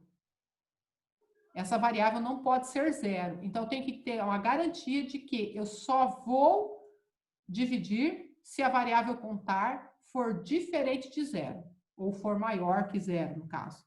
Então, a gente coloca aqui, ó, if contar maior que 0. Se isso for verdade, eu faço o cálculo e aí eu posso mostrar a mensagem. A gente mostra com J option pane. Né? Esse vai mostrar. Show message dialog. Aqui a gente vai colocar null. E aqui a gente vai colocar a mensagem. Soma. Somatório. Não, é média, né? Média. Média. Igual. E a gente coloca aqui a variável média. Tá? Aí aqui fecha o main. Não, fechou o if. E fechou a main. Vamos fazer um passo a passo para ver o que vai rolar disso aqui? E daqui a pouquinho a gente vai fazer todas as outras variações, tá? Põe o while, põe do while, vamos ver o que acontece. Para a gente ficar bem feliz. Ó, execução passo a passo.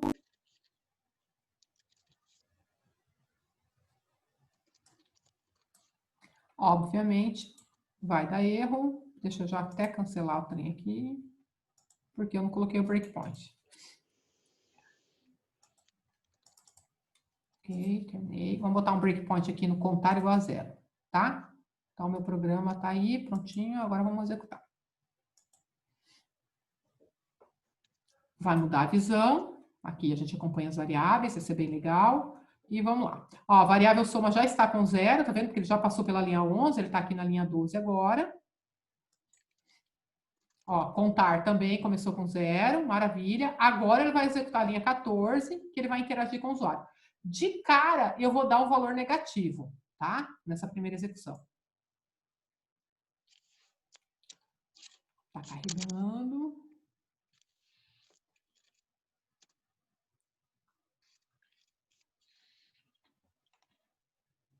Caramba, que demora, hein? Aí, digita o número. Vou colocar -6. Ok. Ó, a variável número, tá vendo? Está aqui com -6. Ele vai tentar fazer aqui o while. A condição tem que dar falsa, né? Porque o valor do número não é maior ou igual a 0. Ele pulou toda a estrutura de repetição. Ele vai vir aqui no if, porque ele quer fazer a divisão, né? Quer calcular a média. Só que eu não dei nenhum número positivo para ele, não foi? Então, ele não pode fazer a divisão, porque não tem média. Então, ele vai pular tudo e acabou. Beleza? Essa foi a primeira situação. Então, ele passou só por essa linha 14 aqui, onde ele pediu o primeiro número, que já foi negativo, aí ele não fez mais nada. Vamos executar novamente. E agora vamos começar, vamos dar um valor positivo para ele. Tá aqui, na linha 12. Próximo passo. O contar recebeu 0, bonitinho. Próximo passo. Ele vai abrir a janelinha para a gente digitar um valor. Demora um pouquinho, né? Porque tem muita coisa aberta aqui nesse meu notebook.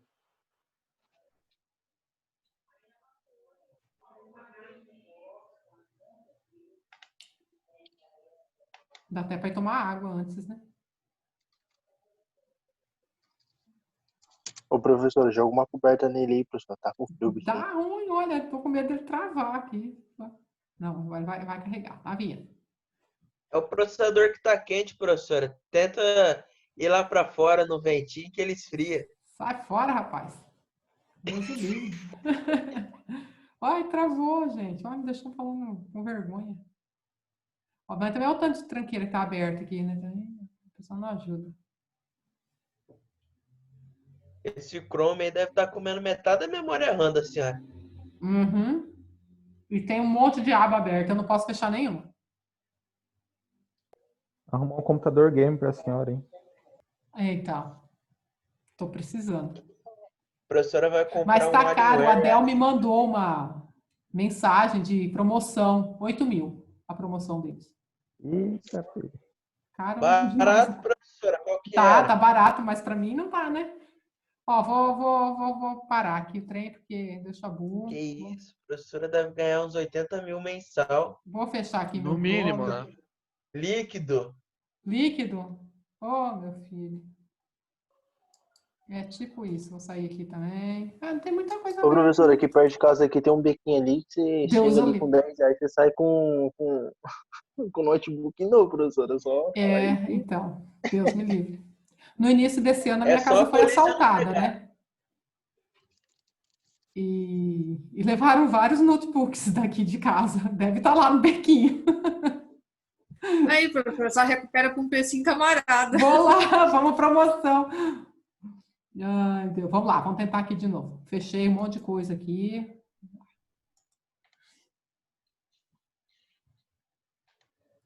Tá, muito bem. Próximo passo.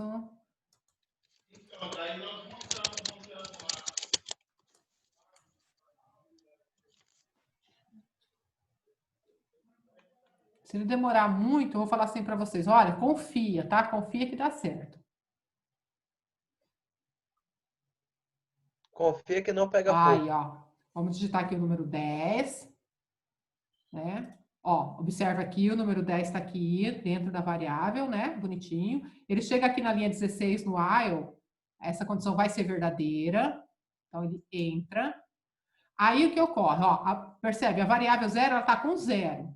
Ó, a variável soma está com 0. Por que ela está com 0? Porque aqui na linha 11, a gente iniciou a variável com 0. O mesmo foi feito com o contar. Quando chegar aqui na linha 17, como que vai ser a execução disso? O meu programa vai pegar o que está dentro da variável soma, que é 0, e vai adicionar o que está na variável número, que é 10. Então, vai ser 0 mais 10. O resultado disso dá 10. E esse 10 é jogado dentro da variável soma. Então, vamos dar aqui mais um passo. Aqui, ó, a variável soma passou para 10. Então, ela está acumulando os números positivos que forem fornecidos pelo usuário. Na próxima linha, a variável contar vai passar por um processo semelhante. Eu vou pegar o que está em contar, que no momento é 0, vou adicionar 1, porque eu acabei de digitar um número positivo. Então, 0 mais 1 vai dar 1, que eu guardo de volta na variável contar. Olha lá, ela passou para 1. Aí, eu cheguei na linha 19, onde o programa vai pedir o segundo número. Então, ele está aqui dentro da estrutura de repetição agora. Vamos lá, vamos ver se ele vai mais rápido. Ó, agora foi mais rapidinho. Ele pediu o segundo número. Eu vou digitar 80. Outro número positivo, né? Dei OK. Aqui, ó, dentro da variável número está 80. E o programa voltou para a linha 16 para reavaliar a situação, para ver se o número ainda é maior ou igual a 0. 80 é maior ou igual a 0, então ele vai entrar na repetição. De novo, ele vai pegar o que está em soma, que é 10, e vai adicionar ao que está na variável número. Então, 10 mais 80 vai dar 90, e o resultado ele guarda na variável soma. Vamos ver se isso acontece? Olha lá, minha soma foi para 90. E a variável contar precisa ser informada de que entrou o segundo número. Como que eu faço isso? Eu pego o que está lá na variável contar, que é 1, e adiciono 1. Então, 1 mais 1 dá 2, a variável contar vai para 2. Olha lá, está com 2. E aí eu peço mais um número. Agora eu vou colocar um valor negativo. Menos 7. Ok. Ele voltou para cá, para reavaliar a situação. Como menos 7 não é maior ou igual a 0, ele vai pular o while. Agora ele está aqui no if. O contar é maior que 0, porque eu digitei dois números positivos, né, que foi o 10 e o 80. Ele vai entrar no if, vai calcular a média. Olha lá, a média deu 45, porque foram dois valores. Ele vai mostrar para mim. Vai dar um OK, média e tal. Então, essa primeira situação tá bacana, né? Alguém acabou de falar para mim, eu acho que foi o Rogério, professora, mas não podia usar o do while? Podia, mas se a gente fizer isso, a gente precisa ter alguns cuidados. Vamos lá. Eu vou colocar aqui um comentário, tá? E no lugar do while, eu vou colocar o do, vou abrir a chave, tá? O do, ele é acompanhado aqui embaixo da condição, né? Então, aqui a condição é número. Me ajuda aí quem queria fazer com do while. Essa é a ideia? Então, eu faço tudo isso daqui enquanto o número for maior ou igual a zero. Se a gente substitui, se a gente coloca o do while aqui, eu tenho que mexer em alguma coisa aqui dentro? O que vocês acham? Eu preciso ter essa linha 14 aqui? Preciso. Ó, se eu fosse fazer o do while, o que acontece? A gente precisa sempre ter em mente o seguinte: o do, ele não é barreira para nada. Então, o meu programa sempre vai entrar aqui, ó, ele sempre vai passar pela linha 18, 19 e 20, ao menos uma vez. Então, eu poderia fazer o seguinte, eu poderia falar, então faz assim, pega a leitura e coloca aqui em cima. Peraí, deixa eu só devolver. O que não pode ficar dessa maneira, por quê? Eu acho que essa leitura aqui seria desnecessária, já que ele vai passar por aqui, não vai? Para que eu vou ter em dois lugares ao mesmo tempo, se isso daqui não é uma barreira para ele? Ele vai entrar aqui. Eu poderia pensar em fazer isso. Não sei se é o que vocês tinham pensado, mas eu poderia fazer assim, ó. Já que você vai entrar aqui de qualquer forma, ao entrar, já entra pedindo o número. Não faz sentido? Sim. Entrei e pedi o número. Pego esse número e adiciono a soma, adiciono 1 à contagem, e enquanto for maior que 0, eu fico nisso daqui. Uma boa estratégia, não é? Excelente. Vou salvar aqui. E vamos testar com aqueles casos que a gente testou agora. Na primeira vez que eu executei com o while, eu já coloquei um número negativo de cara, não foi? Vamos ver aqui se vai dar certo.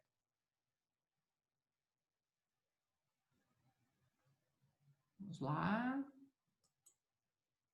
Ele entrou, tá vendo? O do entrou. Ele não, deixa eu aumentar aqui.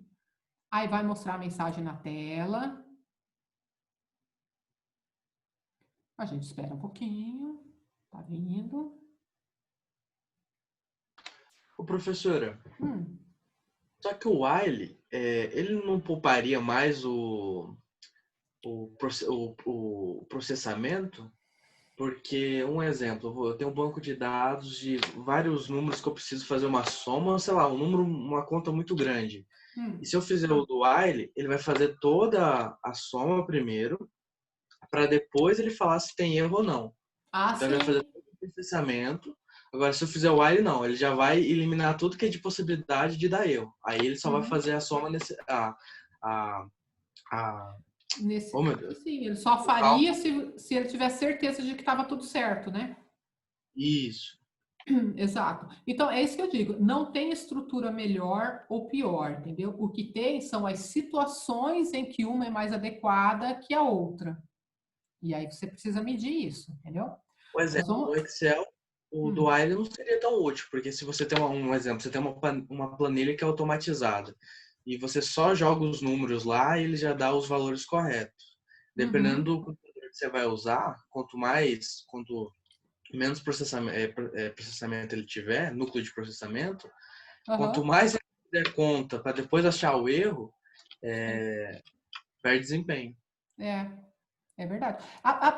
Aparentemente, ele deve usar alguma coisa parecida com o while mesmo, porque se você preenche as células com valor incorreto, né, ele já dá até aquele erro, né, o hashtag valor incorreto, uma coisa assim, ele já te alerta, né? Parece que é alguma coisa nesse sentido mesmo que ele usa. Bom, aí abriu aqui, vamos lá. Então, vou colocar aqui um valor negativo de cara, tá? Observe que ele estava na linha 18, tá? Aí dei um valor negativo para ele. Tá aqui, ó, a variável número está com menos 5. O que vai acontecer? Na linha 19, ele vai pegar o menos 5 e vai somar, porque foi o número que eu digitei. Então, a minha variável soma está com menos 5. E o contar vai aumentar em 1. Porque ele somou um número, né? E aí é que ele vai verificar, ele vai perguntar se o número que entrou é maior ou igual a 0. E aí é que ele interrompe, tá vendo? Então, ele processou todo o número negativo, somou o número negativo, contou um número negativo que não me interessava, né? E aqui, ao sair, ele vai fazer a média e vai mostrar para mim que a média é menos 5. Está quase certo esse nosso programa. O que não poderia acontecer? Ele não poderia deixar um número negativo entrar nos cálculos, certo? Porque o exercício pediu para fazer a média dos positivos. Então, se eu quiser usar o while, não tem nada de ruim no uso dele. Só que o que acontece? Como eu vou descobrir que o número é negativo só aqui no final, eu preciso me munir de mais algumas estratégias. Então, aqui, ó, depois que eu pedi o número, depois que o usuário digitou o número, eu vou fazer um if. If número maior ou igual a 0, tá? Abre uma chavezinha e fecha aqui. Ou seja, essas duas linhas, soma e contar, elas só serão atualizados se o número for maior ou igual a 0. Então, nesse caso do menos 5, vamos salvar aqui e vamos rodar novamente. Deixa eu terminar minha execução. Vamos lá. No caso do menos 5, vamos aproveitar e ver o que vai acontecer. Ó, tô aqui na linha 12. Entrei no do, ele não me bloqueou. Vamos esperar mais um pouquinho. Eu devia ter feito os exercícios com System Out e Print Alien, era mais rápido. Depois de um longo e tenebroso inverno. Enquanto isso, a gente vai conversando. Daí, tá indo, ó, tá mexendo aqui. Aí, vou colocar o menos 5. Dá ok. É o processador que tá quente, professor. Tá, e o zoom, como eu tô capturando, né? Ele também fica comendo minha memória aqui, né? Então, o número tá com menos 5. Aí tem aqui o if da linha 19, tá vendo? Agora ele vai perguntar, escuta, esse número que acabou de entrar, você tem certeza que ele é maior que 0? Não é. Então, ele pulou, tá vendo? Não somou, não contou. Vai chegar aqui no do while, vai ver que o número não é maior ou igual a 0 e vai interromper. Aí, ao chegar aqui, o meu contar continuou com 0, porque não entrou nenhum número negativo, nenhum número positivo, perdão. Aí, ele não mostra nada e interrompeu. Tá?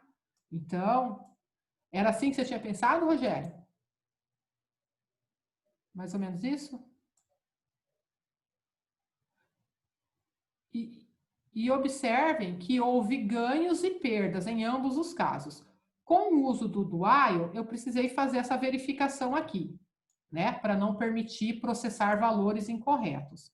Em compensação, eu não precisei ter duas vezes o valor, né? A linha pedindo a entrada. Porque essa linha aqui, da linha 14, né? Ela foi colocada só para eu receber o primeiro número. A partir do segundo, era aquela que estava aqui dentro. Né? Então, eu não precisei dessa linha de entrada repetida, mas tive que colocar uma estrutura condicional complementar aqui. Então, é questão de você analisar aquilo que você acha que ficou mais elegante, aquilo que ficou mais... que consumiu menos do processador, e assim por diante. Mas entenderam a diferença?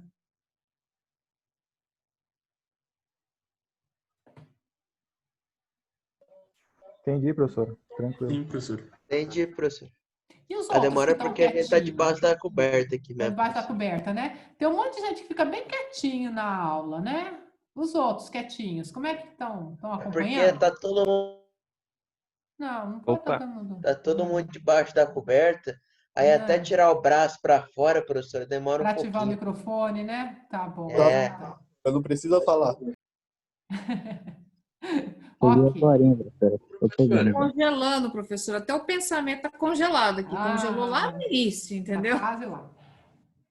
O professor, só que nesse método, o usuário vai ter que ficar, o sistema vai ficar repetindo toda hora naquele loop. No usuário não tem como ele parar. Só quando o usuário digitar negativo. No meu aqui, em vez de eu colocar igual ou maior a 0, eu coloquei a 1. Então, ele vai, se ele quiser colocar 3 números, ele coloca e no próximo ele coloca 0. Então já vai direto para a soma. Ou tem alguma outra forma de o usuário escolher? Eu não entendi. Desculpa. Repete aí, vai lá. Ó, um exemplo. O usuário quer colocar 3 números. Certo. Só que depois dele colocar esses 3 números, ele teria que colocar um número negativo, né? Para dar erro no... Isso, para sair, exatamente. Essa é a lógica lá do exercício. Aí, em vez de eu só limitar isso, em vez de eu colocar lá número igual ou maior a 0, eu coloquei igual ou maior a 1. Aqui. Então, se ele colocar isso, se ele colocar 0 também, já... já vai embora. Tudo bem. É que a gente tem aquela eterna discussão, né? O 0 é positivo ou não é negativo, ou é negativo, né? Se você colocar aqui maior que 1, tem que ser aqui também, né? Maior que 1. Na verdade, não é maior que 1. É maior ou igual a isso. Tem que colocar aqui também, né? Aí você já está desprezando o 0 de vez, né? Só que não teria que ter outra forma, porque... Ou tem que deixar bem especificado para o usuário ali que ele... O que eu estou pensando em fazer... Putz, eu apaguei a minha versão com while ali, né? Que eu queria. Deixa eu só fazer uma... Depois eu refaço a versão com do while aqui, tá? Eu vou ressuscitar essa versão antiga que a gente tinha aqui. Só para fazer uma graça, tá? Fazer uma graça é ótimo, né? Também não quero. Esse cara estava aqui embaixo. A nossa primeira versão era isso aqui, né? Então, vamos ver. Isso aqui não existe. Nossa primeira versão estava assim. Não tem nada de errado com o anterior que eu fiz com o do while, não. É só porque eu quero fazer uma variação de comandos aqui para mostrar para vocês, tá? Imagina o seguinte. Vamos melhorar ainda a nossa situação. Vamos fazer com que eu só quero aceitar valores que estejam dentro do intervalo de 49 a 72. Números bem, sabe? De 49 a 72. Só esses números que me interessam. Se o usuário digitar valores... Não sei, peraí, deixa eu pensar melhor na situação aqui. Não. Se eu fizer isso, eu vou ter que mexer muito. Vamos considerar só o 0 mesmo. Eu não quero aceitar o 0, mas também não quero interromper a execução com o 0. Se o usuário digitar 0 para mim, eu quero dar uma mensagem de orientação para ele. O 0 não é positivo, o 0 é nulo. Digite outro. Só isso. Tá? Como é que a gente faria? A gente faz assim, ó. Do... E isso vale para qualquer validação que a gente vai fazer, tá? Do número igual a 0. Enquanto o número for igual a 0, a gente vai ficar fazendo a repetição.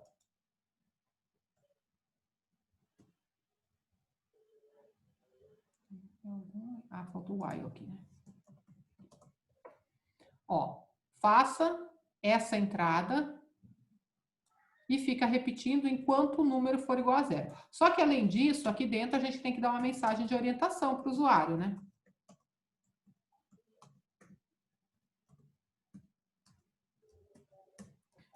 Aí a gente mostra aqui, ó, JOption Pane.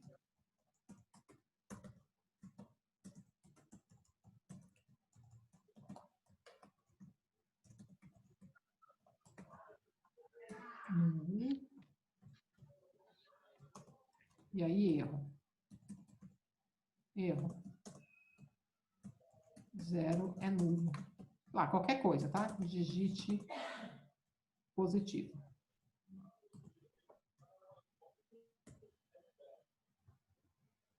Então, ó, eu tinha aqui uma entrada. Toda vez que eu tiver um valor de entrada, eu faço uma validação com o do while. Esse if aqui, ele só serve para mostrar a mensagem de erro. Mas ele não consegue fazer com que a linha 15 seja reexecutada. Porque ele não é uma estrutura de repetição. Quem consegue fazer A repetição é o do while. Então, é um comando completando o outro, tá? O do while não consegue apresentar uma mensagem para mim, mas consegue repetir. E o if com a mensagem consegue mostrar um erro na tela para mim. Vamos ver? Vamos salvar aqui. Professora, e se colocasse só a mensagem, não vai? Sem o if? Sem o if? Isso. Se você deixar sem o if, assim, ó, vamos testar com todas as situações, tá? Vou colocar aqui um comentário para ele ignorar. Se estiver só assim, não importa qual seja o valor que eu digite, ele vai dar essa mensagem de erro. Quer ver? Ó, vou salvar aqui. Vamos lá.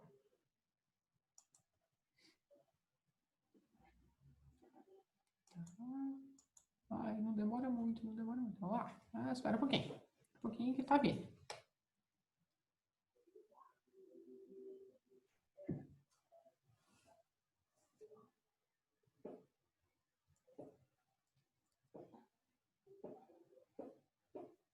Ó, vou digitar o número 30. O número 30 é positivo, não é zero, tá tudo certinho com ele, né? Dei ok. Tá aqui, ó, número 30, bacana. Aí ele chegou na linha 17, tá vendo? Ele vai executar a linha 17.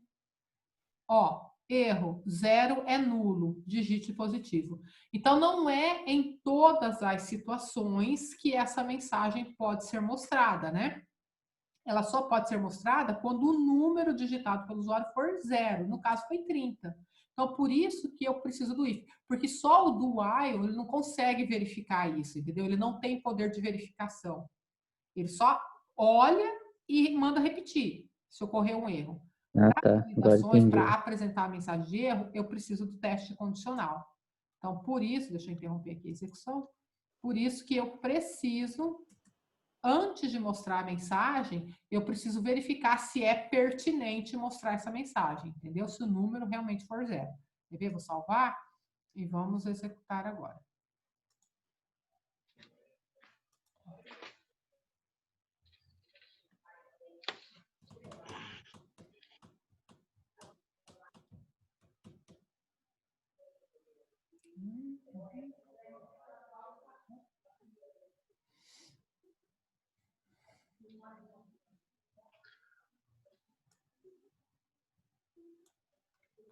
Puxa vida.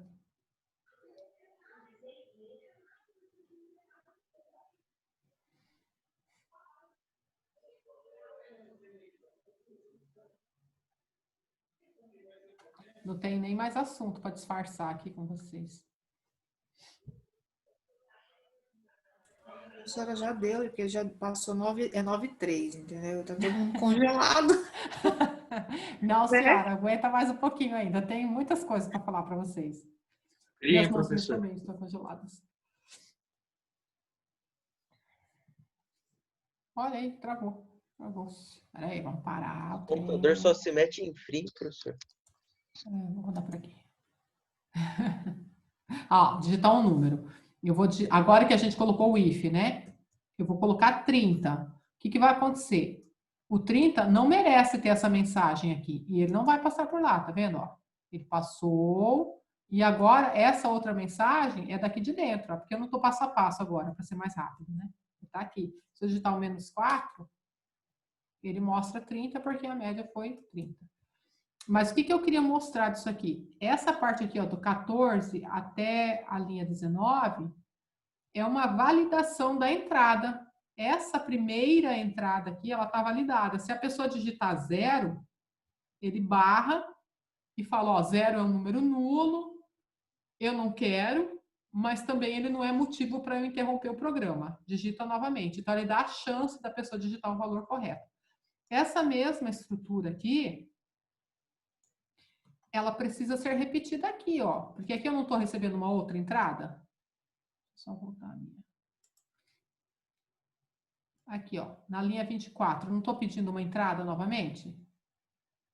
Então, eu preciso colocar aqui também. Né?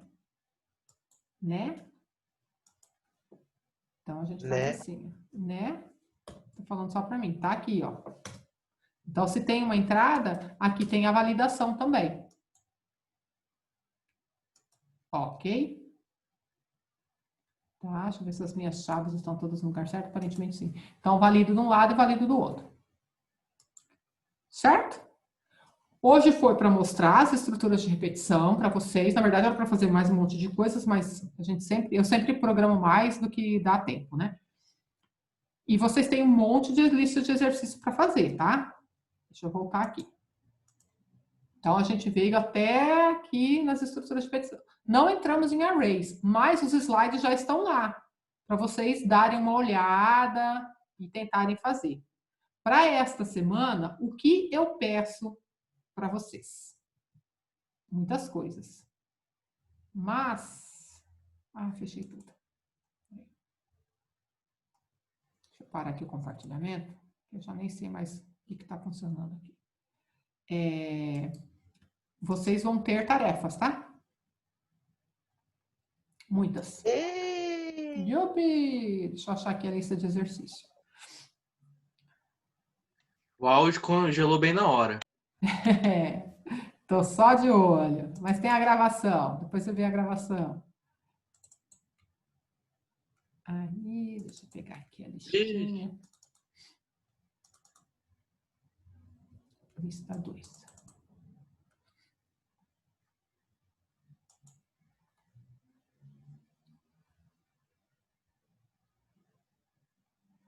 Vocês vão fazer para mim.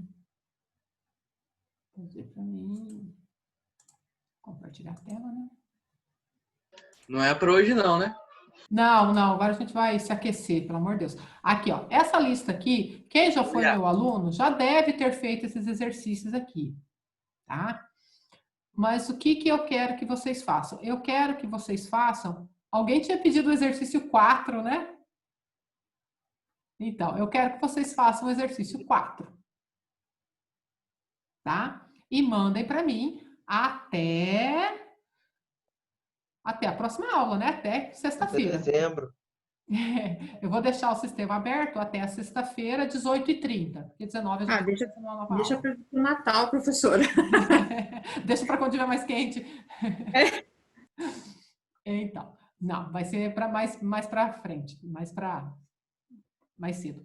Esse exercício 4, tá? Esse é da lista 2, está lá disponível para vocês. Qual é a finalidade dele? Eu quero que vocês usem estruturas de repetição, criem um projeto e manda para mim. Eu só preciso que vocês enviem para mim o arquivo .java, tá? Não precisa mandar mais nada, não. E aí, calculando tudo isso daqui. A gente vai começar a aula da semana que vem corrigindo esse exercício e indo para os arrays, que é conteúdo que está nos slides já disponibilizados para vocês, tá? Tem a lista 3 também, quem quiser mexer com ela, fique à vontade, não fique acanhado, mas o que eu queria que vocês levassem essa semana estudando é a lista 2, exercício da lista 2, e o 4 eu quero que vocês me entreguem, tá? Eu vou abrir depois um link para vocês mandarem para mim. Tá certo? Professora? Oi.